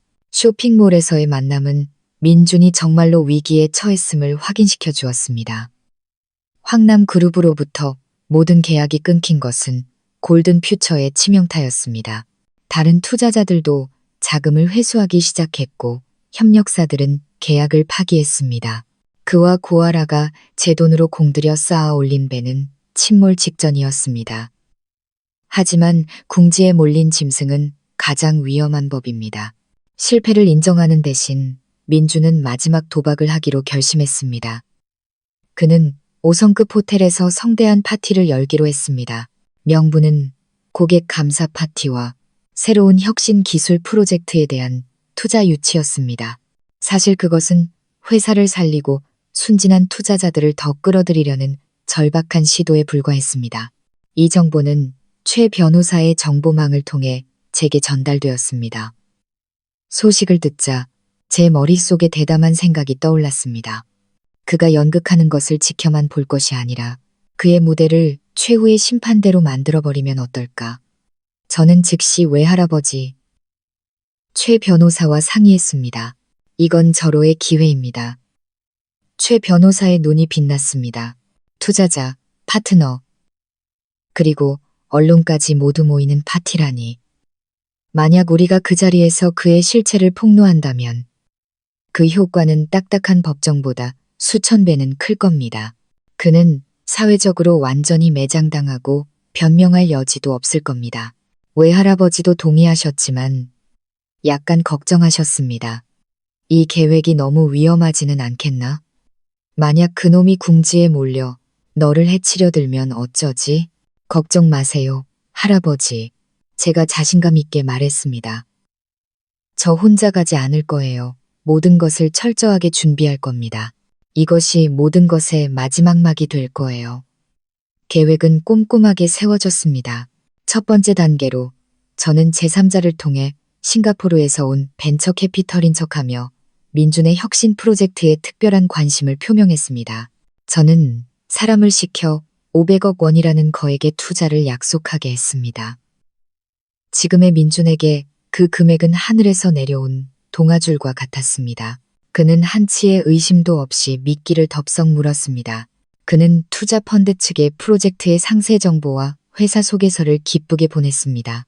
그는 자신이 보낸 모든 자료가 황남그룹의 전문가 팀에 의해 분석되고 그의 사기 행각에 대한 증거로 추가되고 있다는 사실을 전혀 몰랐습니다. 두 번째 단계로 저는 투자 펀드의 대표가 파티에 참석하여 공식적으로 투자 계약을 체결할 것이라고 통보했습니다. 이 소식에 민주는 더욱 흥분하고 신뢰하게 되었습니다. 그는 남은 돈을 전부 쏟아부어 거물 투자자에게 좋은 인상을 주기 위해 최대한 성대한 파티를 준비했습니다. 그는 자신에게 등을 돌렸던 옛 파트너들을 모두 초대하여 체면을 회복하고자 했습니다. 그는 또한 이 행사를 극적인 재기의 발판으로 삼기 위해 주요 언론사의 기자들을 많이 초대했습니다.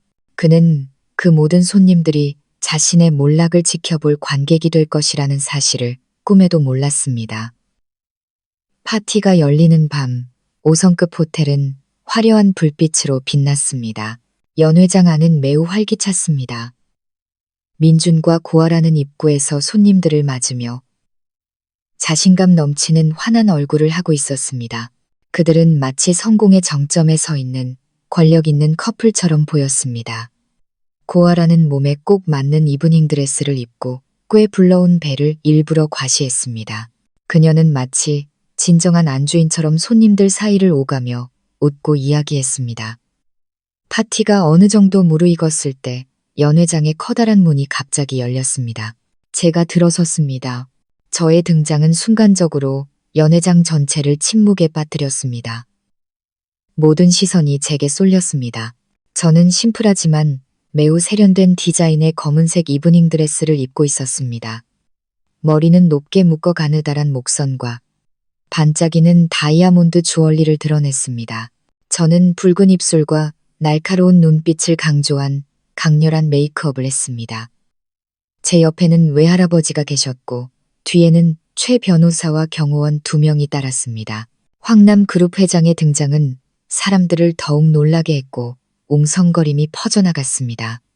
민준과 고아라는 저희를 보고 얼굴에 미소가 굳어졌습니다. 민준의 얼굴이 창백해졌습니다. 그는 황급히 다가와 더듬거리며 말했습니다. 회장님, 서연 씨, 두 분이 여긴 어쩐 일이세요? 저는 미소 지었습니다. 그를 등골 오싹하게 만들 미소라는 것을 알았습니다. 여기에 오면 안 되나요? 오늘 골든 퓨처에서 중요한 행사가 있고 싱가포르에서 온 거물 투자자까지 온다고 들었어요. 사업하는 사람으로서 이렇게 좋은 배움의 기회를 놓칠 수는 없죠. 하지만 저희는 초대장을 보내지 않았는데요. 어머, 그래요? 저는 금박으로 장식된 초대장을 들어보였습니다. 그럼 이건 뭐죠? 당신 직원이 실수했나 보네요. 민주는 할 말을 잃었습니다. 그는 제가 일부러 시비를 거는 것을 알았지만 많은 사람들 앞에서 특히 외할아버지 앞에서 아무것도 할 수 없었습니다. 그는 억지 미소를 지으며 저희를 미리 준비된 VIP 테이블로 안내할 수밖에 없었습니다. 파티는 계속되었지만 분위기는 완전히 바뀌었습니다. 모든 관심은 더 이상 주인공인 민준이 아닌 저희 테이블로 쏠렸습니다. 사람들은 저의 등장을 두고 재결합인지 아니면 보복인지에 대해 억측하며 수군거렸습니다. 덫은 놓아졌고 무대는 준비되었습니다. 저는 태연하게 자리에 앉아 와인 한 모금을 마시며 불안과 당혹감으로 가득 찬 민준의 얼굴을 훑어보았습니다. 최고의 연극, 가장 극적인 마지막 막이 곧 시작될 것이었습니다. 파티가 가장 중요한 순서에 이르렀을 때 민준이 무대 위로 올라갔습니다. 그는 자신감을 되찾으려 애쓰며 마이크를 잡고 연설을 시작했습니다. 그는 골든 퓨처의 비전과 사명, 그리고 세상을 바꿀 수 있다는 혁신 기술 프로젝트에 대해 이야기했습니다. 그는 투자자들을 현혹시키기 위해 화려한 미래와 유망한 청사진을 그려냈습니다. 아래에서는 고아라가 맨 앞줄에 앉아 감탄과 자부심이 가득한 눈으로 그를 바라보고 있었습니다. 그들 두 사람은 연극의 막이 곧 내려질 것이라는 사실은 까맣게 모른 채 극적인 재기라는 환상에 빠져 있었습니다. 그리고 오늘 민준이 흥분된 목소리로 말했습니다. 저희는 싱가포르에서 오신 거물 투자자를 맞이하게 된 것을 무한한 영광으로 생각합니다. 이번 협력은 골든 퓨처가 더 높이, 더 멀리 날아오를 수 있는 날개가 되어줄 것입니다. 그가 한창 열변을 토하고 있을 때 갑자기 그의 등 뒤에서 회사 로고를 비추던 거대한 LED 화면이 꺼졌습니다. 연 회장이 술렁였습니다. 민준도 어리둥절하며 뒤를 돌아보았습니다. 그는 기술팀에 신호를 보냈지만 아무런 반응이 없었습니다. 그리고 모두가 놀란 가운데 화면이 다시 켜졌습니다. 하지만 골든 퓨처의 로고가 아니었습니다. 처음 나타난 이미지는 멍과 상처로 가득한 제 얼굴, 퉁퉁 부은 눈, 그리고 깁스를 한 제 다리를 선명하게 찍은 사진이었습니다. 그 운명의 밤 다음 날 아침에 찍은 사진이었습니다. 그 옆에는 이것이 사랑의 민낯입니다라는 커다란 글씨가 뚜렷하게 적혀 있었습니다. 연 회장은 죽은 듯이 고요해졌습니다. 감미로운 음악도 멈췄습니다. 모두가 숨을 죽였습니다. 모든 시선이 화면에 고정되었습니다. 무대 위의 민주는 종이장처럼 하얗게 질렸습니다. 그는 화면을 가리키며 떨리는 목소리로 더듬거렸습니다. 이게 뭐야? 당장 꺼, 당장 끄라고. 하지만 이미 너무 늦었습니다. 화면은 계속해서 다른 장면으로 넘어갔습니다.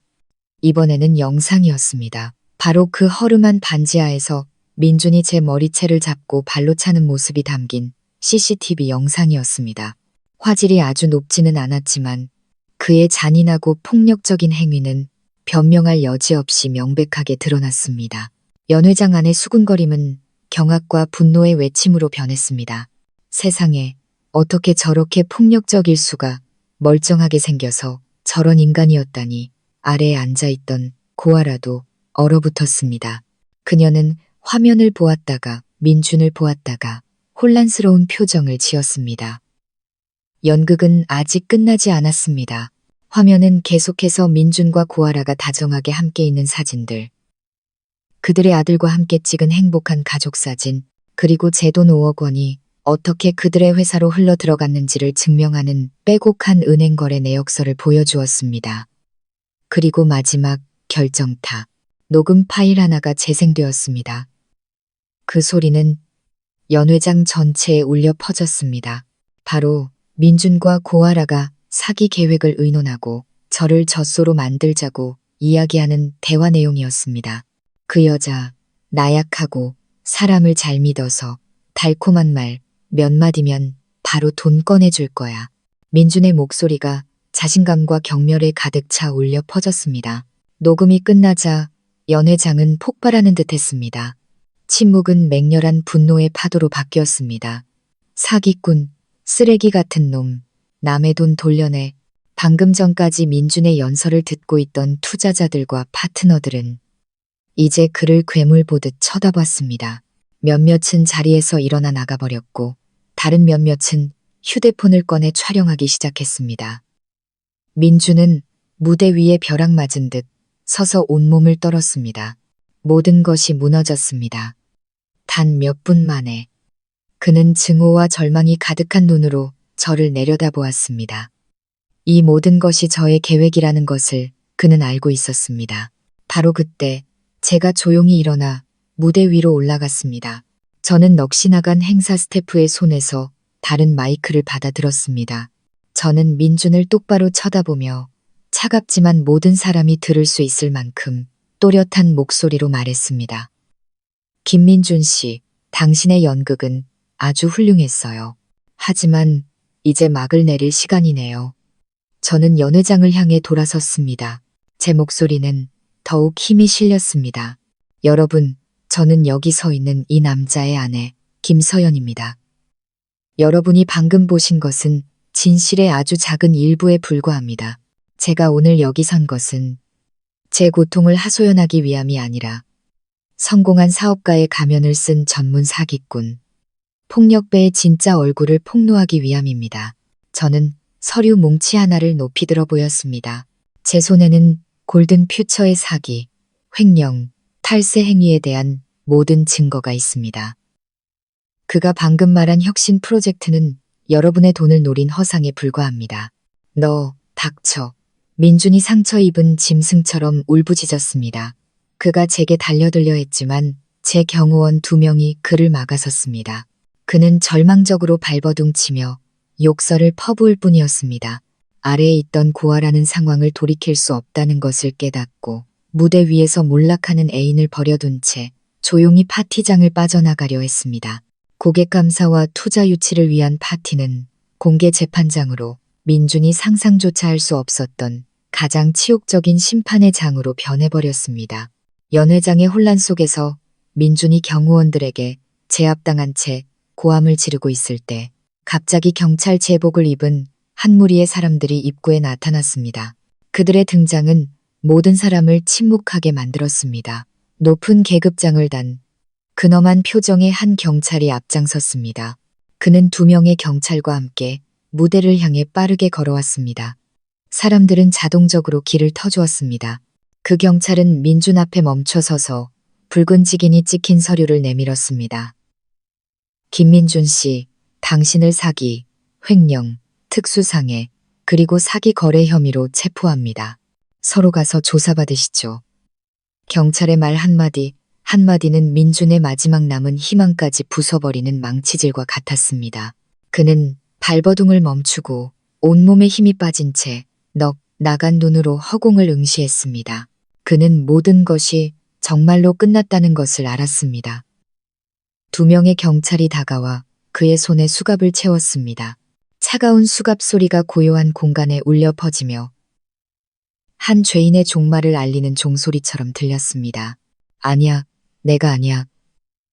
저 여자가 날 함정에 빠뜨렸어.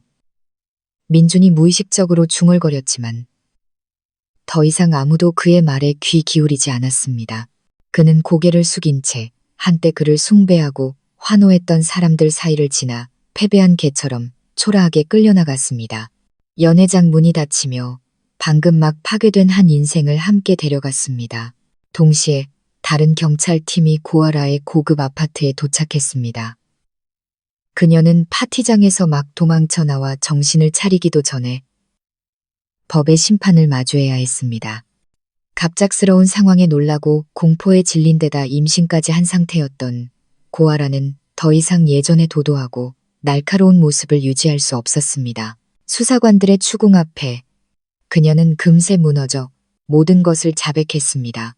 그녀는 민준과 함께 사기를 계획했음을 인정했고 골든 퓨처가 돈 세탁을 위한 도구에 불과했음을 시인했습니다. 관대한 처벌을 받기 위해 그녀는 심지어 자신을 보호할 목적으로 몰래 복사해 두었던 모든 장부와 서류, 그리고 다른 증거들까지 제출했습니다. 그녀는 자신의 애인을 가차없이 팔아넘겼습니다. 연극은 여기서 끝나지 않았습니다. 파티장에서 민준이 연행된 후 미래의 회장 어머니 자격으로 파티에 참석했던 그의 어머니 박 여사는 너무 큰 충격을 견디지 못했습니다. 아들이 수갑을 차는 모습을 보고 그녀가 그토록 꿈꾸던 부귀 영화가 연기처럼 사라지는 것을 보자 그녀는 비명을 지르며 그 자리에서 졸도하고 말았습니다. 주변 사람들이 급히 구급차를 불렀습니다.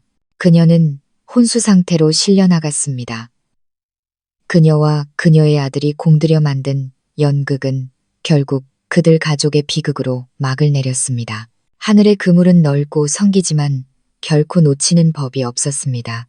주범부터 공범, 그리고 범죄를 은닉한 사람까지 죄를 지은 모든 이들은 결국 각자의 업보를 받게 되었습니다. 저는 무대 위에서 조용히 모든 것을 지켜보았습니다. 제 마음에는 승자의 희열이 아닌 이상하리만치 평온한 감정만이 남았습니다. 마침내 정의가 실현된 것이었습니다. 외할아버지가 제 곁으로 다가와 어깨에 손을 얹으셨습니다. 모든 게 끝났다, 아가. 저는 고개를 끄덕였습니다. 눈물 한 방울이 뺨을 타고 흘러내렸습니다. 하지만 이번에는 해방의 눈물이었습니다. 저는 폭풍우를 지나왔고 이제 제 앞에는 맑고 푸른 하늘이 기다리고 있었습니다. 그 후 며칠 동안 민준의 사건은 여론의 중심이 되었습니다. 반박할 수 없는 증거들과 고아라의 자백으로 그의 모든 범죄가 드러났습니다.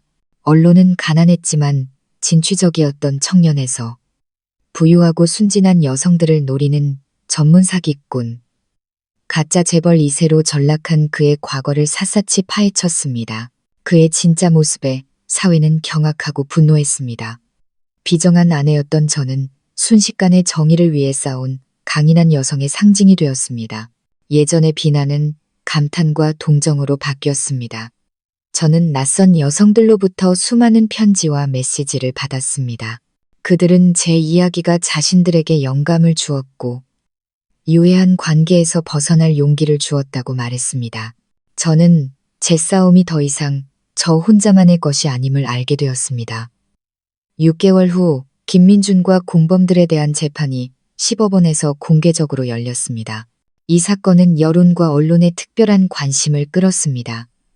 이른 아침부터 법원 앞은 기자들과 구경꾼들로 가득 찼습니다. 저는 피해자이자 가장 중요한 증인으로 법정에 섰습니다. 더 이상 두렵거나 불안하지 않았습니다. 저는 과거를 마주하고 정의가 실현되는 것을 목격하기 위해 이곳에 왔습니다. 저는 우아한 흰색 정장을 입고 가벼운 화장을 한 얼굴에서는 평온함과 자신감이 묻어났습니다. 제가 법정 안으로 들어서자 모든 시선이 제게 쏠렸습니다. 저는 침착하게 피해자석으로 걸어가 최 변호사 옆에 앉았습니다. 피고인석 저편에는 민준, 고아라, 그리고 민준의 어머니 박 여사가 앉아 있었습니다. 그들의 모습은 참으로 비참했습니다. 민준은 바싹 마르고 머리는 희끗희끗해졌으며 눈은 퀭하게 들어가 있었습니다. 그는 감히 고개를 들지 못했습니다. 고아라는 배가 많이 불러 있었고 계속해서 흐느껴 울었습니다. 박 여사는 뇌졸중, 후유증으로 휠체어에 앉아 있었고 입은 비뚤어져 말이 어눌했습니다. 오직 저를 향한 눈빛만이 증오로 번뜩였습니다. 재판이 시작되었습니다.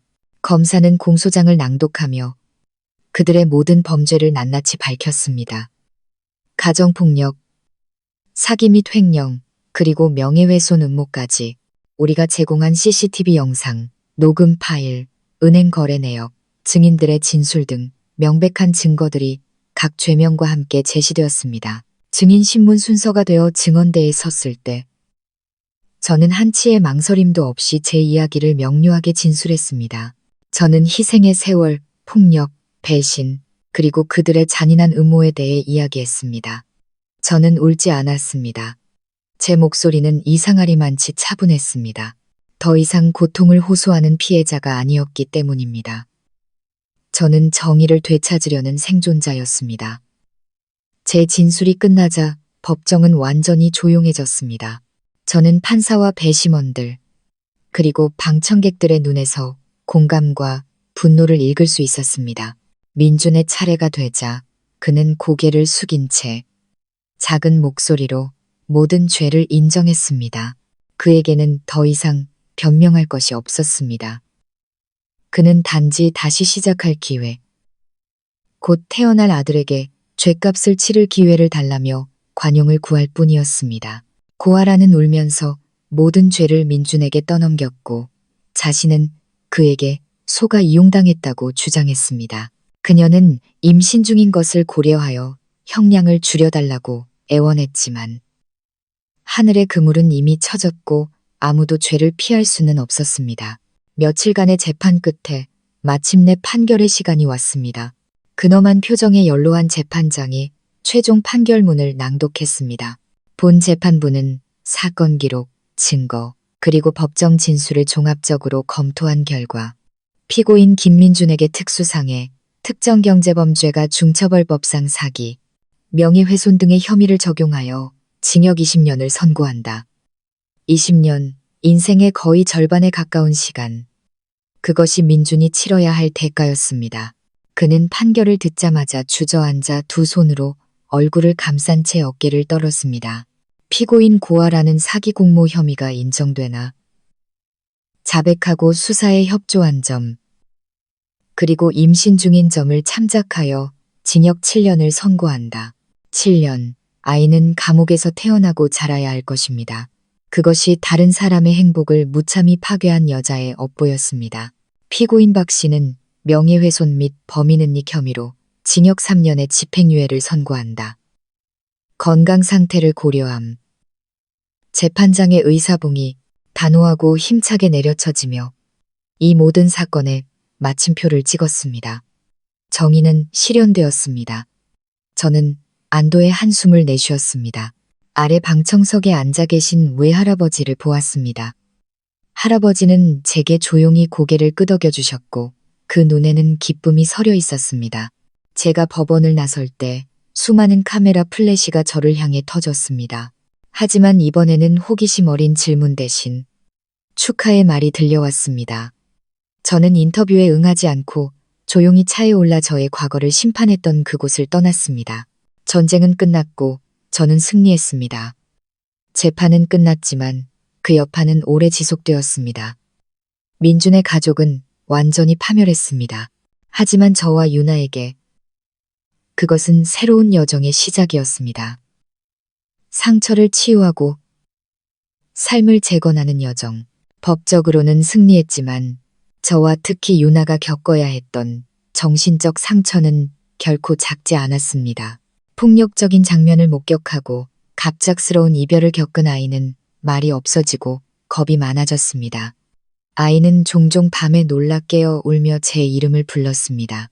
그런 아이를 볼 때마다 제 가슴은 미어졌습니다. 정의를 되찾는 것은 시작에 불과하다는 것을 알았습니다. 이제 더 중요한 것은 제 딸의 미소와 순수함을 되찾아주는 것이었습니다. 저는 그룹의 모든 일을 잠시 내려놓기로 결심했습니다. 제 모든 시간을 유나를 위해 쓰고 싶었습니다. 저는 아이를 데리고 도시 최고의 아동 심리 전문가를 찾아갔습니다.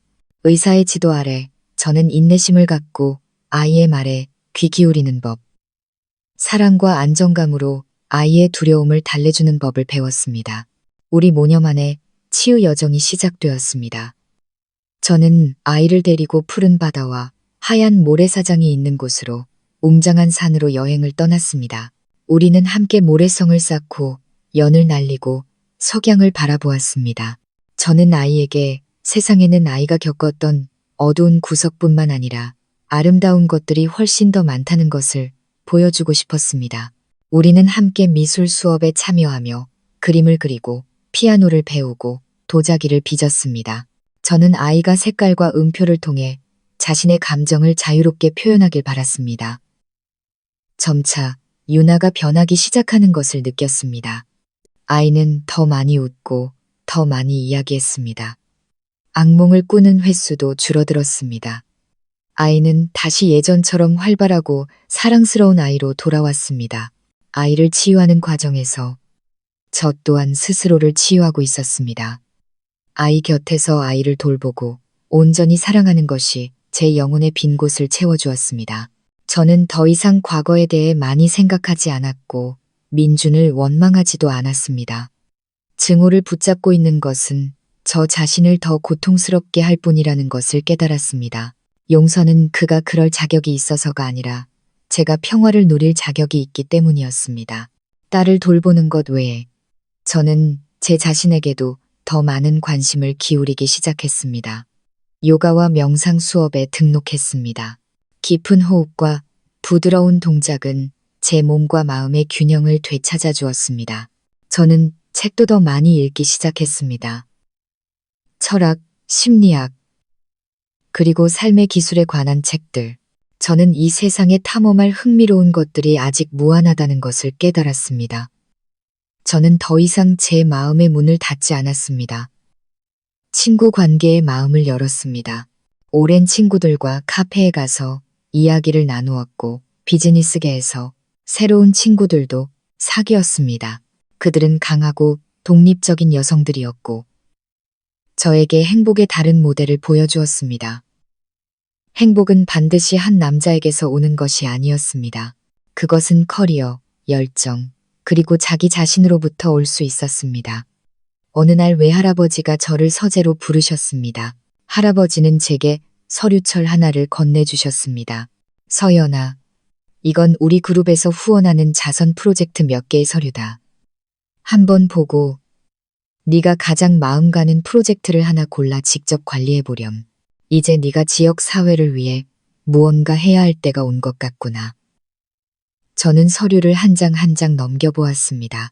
산골 아이들을 위한 학교 짓기 프로젝트도 있었고 빈곤층을 위한 사랑의 집 짓기 프로젝트도 있었습니다.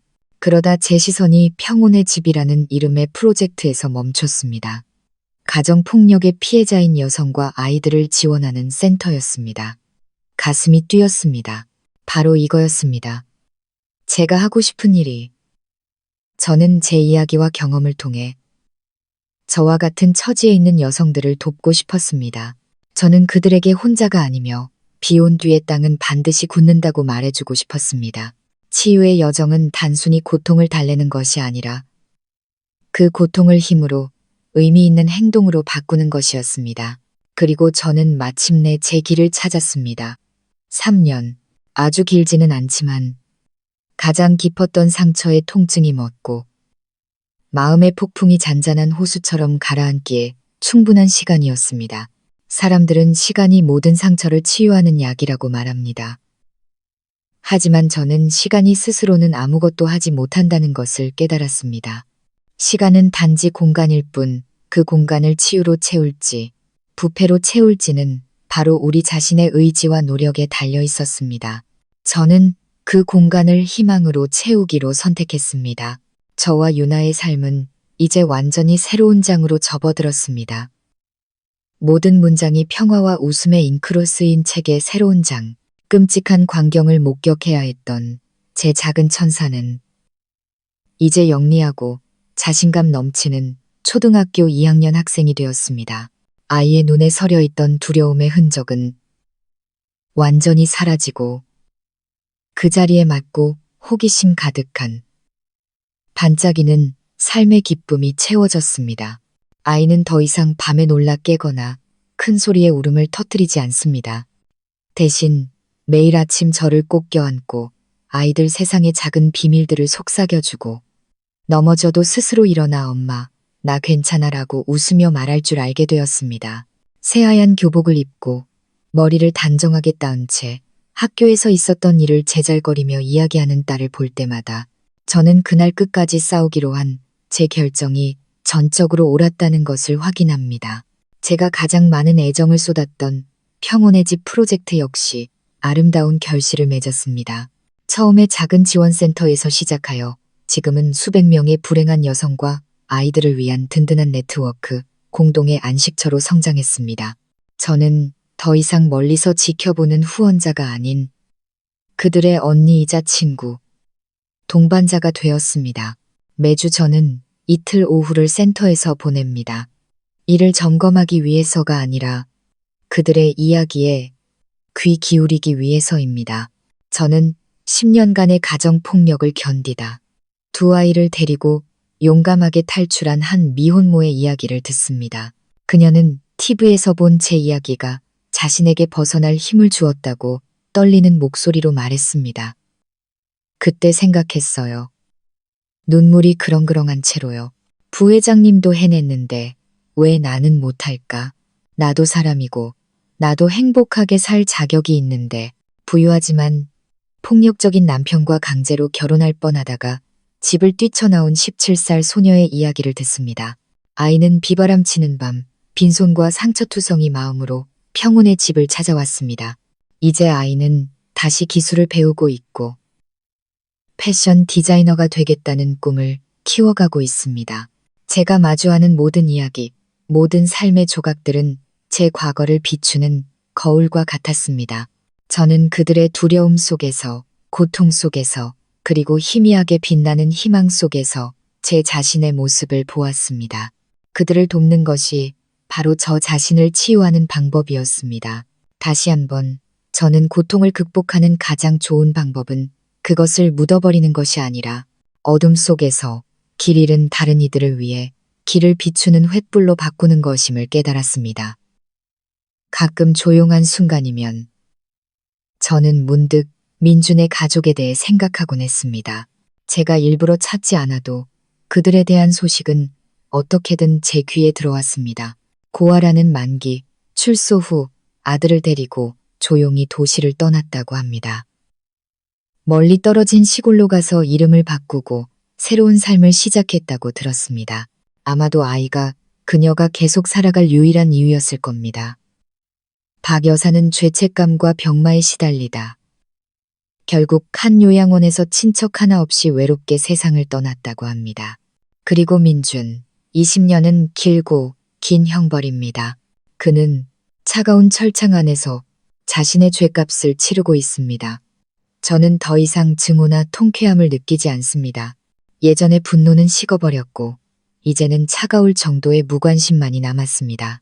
그들은 스스로 자신들의 인생에 대한 결말을 쓴 것입니다. 원한은 이제 지나갔습니다.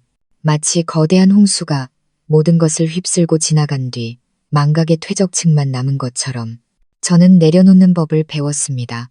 그들을 용서하기 위해서가 아니라 제 자신의 영혼을 해방시키기 위해서였습니다. 외할아버지의 지도 아래 그룹에서의 일은 더 이상 부담이나 도전이 아니었습니다. 그것은 제 열정이 되었습니다. 저는 모든 사람에게, 그리고 가장 중요하게는 저 자신에게 제가 제 두 발로 굳건히 설 수 있다는 것을 증명했습니다. 저는 더 이상 회장님의 손녀가 아닌 글로벌 경제 위기를 극복하고 일본 파트너와 세기의 계약을 성사시키며 황남 브랜드를 아시아 전역으로 확장시킨 황남그룹의 여성 회장 김서연이었습니다. 사업에서의 성공은 제게 자립심을 주었지만 제 가장 큰 기쁨은 여전히 가족과 함께하는 평범한 순간들이었습니다. 어느 주말 오후 하늘은 맑고 바닷바람은 시원했습니다. 저와 유나 그리고 외할아버지는 함께 강릉으로 갔습니다. 우리는 화려한 리조트 대신 부겐빌레아 꽃이 가득한 정원이 있는 해변의 작은 별장에 머물렀습니다. 석양이 서서히 내려앉으며 하늘과 바다를 꿀처럼 빛나는 색으로 물들이고 있었습니다. 유나는 동네 아이들과 함께 거대한 모래성을 쌓고 있었습니다. 아이의 맑은 웃음소리가 해변을 쓰다듬는 파도 소리와 어우러져 평화로운 교향곡을 만들어냈습니다. 저와 외할아버지는 나무 벤치에 앉아 조용히 그 모습을 바라보았습니다. 외할아버지는 많이 늙으셨습니다. 머리카락은 하얗게 새었지만 눈은 여전히 총명했고 미소는 여전히 인자했습니다. 할아버지는 더 이상 거대한 그룹을 짊어지지 않으셔도 되었습니다.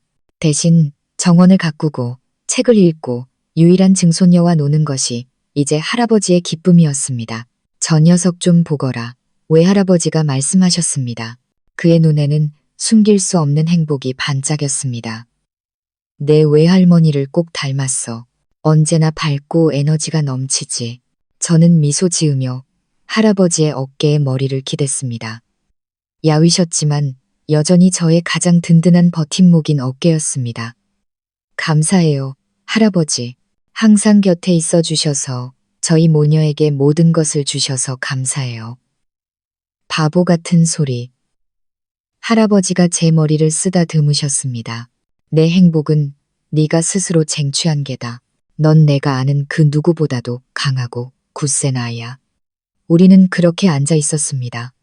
세 세대, 피보다 진한 사랑과 희생의 끈으로 묶인한 가족. 바로 그때 뒤에서 낮고 따뜻한 목소리가 들려왔습니다. 안녕하세요, 회장님, 대표님. 제가 방해한 건 아니죠? 돌아보니 심장이 갑자기 한 박자 빠르게 뛰었습니다. 평온의 집 프로젝트에서 만났던 재능 있는 건축가 지훈 씨였습니다. 그는 파트너로서가 아니라 주말 시간을 내어 불행한 여성들의 생활 공간을 수리하고 디자인해주는 자원봉사자로 그곳에 왔었습니다. 그는 온화하고 성숙하며 따뜻한 마음을 가진 사람이었습니다. 그는 제 과거를 알았지만 단 한 번도 저를 동정이나 호기심의 눈으로 보지 않았습니다. 그는 그저 존중과 감탄의 눈으로 저를 바라볼 뿐이었습니다. 지훈 씨, 저는 자연스럽게 미소 지었습니다. 산책 나오셨어요? 저희 가족과 함께 하실래요? 외할아버지는 저를 보았다가 지훈 씨를 보았다가 의미심장한 미소를 지으셨습니다. 할아버지는 지팡이를 짚고 일어서셨습니다. 나는 유나가 성을 어떻게 짓고 있는지 좀 봐야겠다. 두 사람은 편하게 이야기 나누게 할아버지는 해변 쪽으로 걸어가시며 저희에게 둘만의 공간을 남겨주셨습니다. 지훈 씨가 제 옆에 앉았습니다. 우리는 별말 없이 함께 석양을 바라보았습니다. 이 침묵은 전혀 어색하지 않았습니다. 평화롭고 이해심이 가득했습니다. 오늘 대표님은 참 달라 보이네요. 지훈 씨가 문득 말했습니다. 회의실에 강인한 김서연 대표님도 아니고 평온의 집에 헌신적인 서연 씨도 아니에요. 그럼 제가 어떻게 보이는데요? 제가 호기심 어린 목소리로 물었습니다. 아주 부드럽고 평화로워 보여요. 그의 눈빛은 진심이었습니다. 마치 폭풍이 지나간 뒤의 바다처럼요. 저는 저도 모르게 미소 지었습니다. 제게 그런 말을 해준 사람은 그가 처음이었습니다. 그의 곁에서는 굳이 강한 척하거나 애쓰지 않아도 되었습니다. 저는 상처와 약점을 모두 가진 평범한 여성, 제 자신으로 있을 수 있었습니다. 우리의 시선이 마주쳤고 저는 새롭고 진실하며 부드러운 사랑이 제 마음의 문을 두드리기 시작했다는 것을 알았습니다. 저는 더 이상 사랑을 두려워하지 않았습니다. 사랑 자체가 우리를 고통스럽게 하는 것이 아니라 잘못된 사람을 사랑하는 것이 문제라는 것을 이제는 이해했기 때문입니다. 모든 것을 겪고 난 후에도 저는 여전히 사랑받을 자격이 있고 행복할 자격이 있었습니다. 저는 수평선 너머를 바라보았습니다. 해는 막 바다 아래로 사라졌지만 마지막 남은 빗줄기가 여전히 하늘을 눈부시고 희망차게 물들이고 있었습니다. 내일은 더 찬란한 새벽이 밝아올 것이라는 것을 알았습니다. 미래가 무엇을 가져다 줄지, 온전한 사랑일지, 아니면 새로운 도전일지 알 수 없었습니다. 하지만 아주 오랜만에 저는 더 이상 두려워하지 않았습니다. 저는 그저 두 팔을 활짝 벌려 모든 것을 맞이할 준비가 되어 있다는 것만을 알 뿐이었습니다. 폭풍우는 이제 제 뒤에 있었고 제 앞에는 온통 맑고 푸른 하늘이 펼쳐져 있었기 때문입니다. 여러분, 주인공 서연과 함께 폭풍우 같은 여정을 함께한 지금 우리 각자의 마음속에도 복잡한 감정들이 남았을 겁니다. 우리는 민준의 잔인함에 말문이 막힐 정도로 분노했고 서연이 절망 속에 무너지는 것을 보며 가슴 아파했고, 그리고 마침내 그녀가 잿더미 속에서 다시 태어났을 때 기쁨의 환호를 보냈습니다. 이 이야기는 비록 상상 속의 이야기지만 우리 삶에 대한 매우 깊고 현실적인 교훈을 담고 있습니다. 이 교훈들은 불확실한 인생의 여정에서 우리 자신에게 길잡이가 되고 힘의 원천이 될 수 있습니다. 첫 번째이자 가장 깊은 교훈은 결코 어둠 속에서 침묵하며 고통받아서는 안 된다는 것입니다. 인내는 결코 평화를 가져다 주지 않습니다. 그것은 단지 악을 더 크게 키울 뿐입니다. 서연은 오랜 시간 동안 폭력을 참아왔습니다. 그녀는 자신의 침묵이 가족과 딸에게 평화를 가져다 줄 것이라고 희망했습니다. 하지만 현실은 정반대였습니다.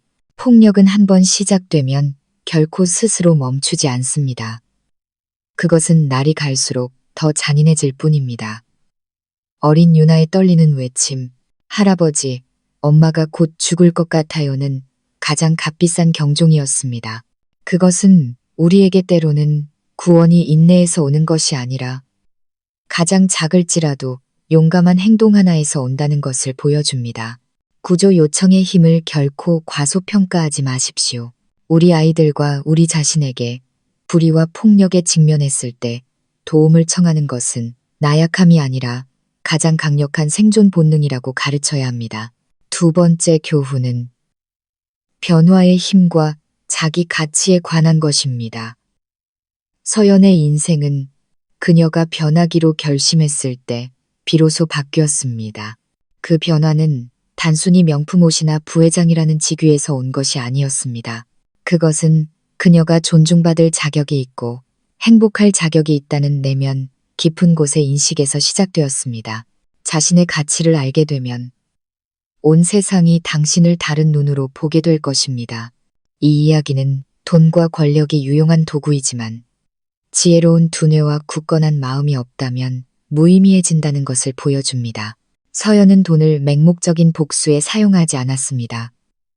그녀는 그것을 지식을 쌓고 법적 지원을 찾고 스스로를 피해자에서 싸움의 주체로 바꾸는 데 사용했습니다. 그것이야말로 진정한 부유함입니다. 그리고 아마도 가장 인간적이고 깊은 교훈은 우리가 승리와 상처 치유를 어떻게 마주하는가에 있을 것입니다. 서연은 민준 가족의 몰락을 보며 통쾌해하고 남은 인생을 부와 안락 속에서 살 수도 있었습니다. 하지만 그녀는 그렇게 하지 않았습니다. 그녀는 자신의 고통을 연민으로 바꾸었고 자신의 재산을 같은 처지의 사람들을 돕는 도구로 사용했습니다. 평온의 집은 단순한 자선 프로젝트가 아닙니다. 그것은 부활의 상징이며 폭풍우를 겪은 후 인간이 얼마나 더 강하고 자비로워질 수 있는지를 증명하는 것입니다. 진정한 승리는 적이 무너졌을 때가 아니라 모든 것이 끝난 후에도 굳건히 서서 평온한 마음으로 과거를 돌아보고 열린 마음으로 미래를 향해 나아갈 수 있을 때입니다. 그것은 고통을 힘으로 개인의 불행을 공동체의 가치로 바꾸는 여정입니다. 저는 우리 모두가 이 이야기 속에서 자신의 일부를 발견할 수 있다고 믿습니다. 어쩌면 당신은 지금 어떤 고통을 겪고 있을지도 모릅니다. 어쩌면 삶의 불공평함 앞에서 무력감을 느끼고 있을지도 모릅니다. 기억하세요. 당신은 결코 혼자가 아닙니다. 용감하게 목소리를 내세요. 도움을 청하세요. 그리고 가장 중요한 것은 자기 자신의 가치를 믿으세요. 가장 눈부신 새벽은 가장 어두운 밤 뒤에 찾아오는 법이니까요. 여러분은 이 이야기에 대해 어떻게 생각하시나요? 어떤 교훈이 여러분의 마음에 가장 와닿았나요? 아래 댓글로 여러분의 생각을 공유해 주세요. 여러분의 공유가 지금 이 순간 도움이 필요한 누군가에게 귀중한 격려와 조언이 될 수 있습니다. 면책 조항. 위 이야기는 전적으로 상상에 기반하여 창작되었습니다. 등장인물, 사건, 배경 등은 모두 허구입니다. 본 영상의 내용은 오락 및 교육적 목적을 가지며 삶에 대한 인간적인 교훈을 전달하고자 함입니다. 현실의 특정 개인이나 단체를 비방하거나 암시할 의도가 전혀 없습니다. 만약 유사한 점이 있다면 이는 순전히 우연의 일치임을 밝힙니다.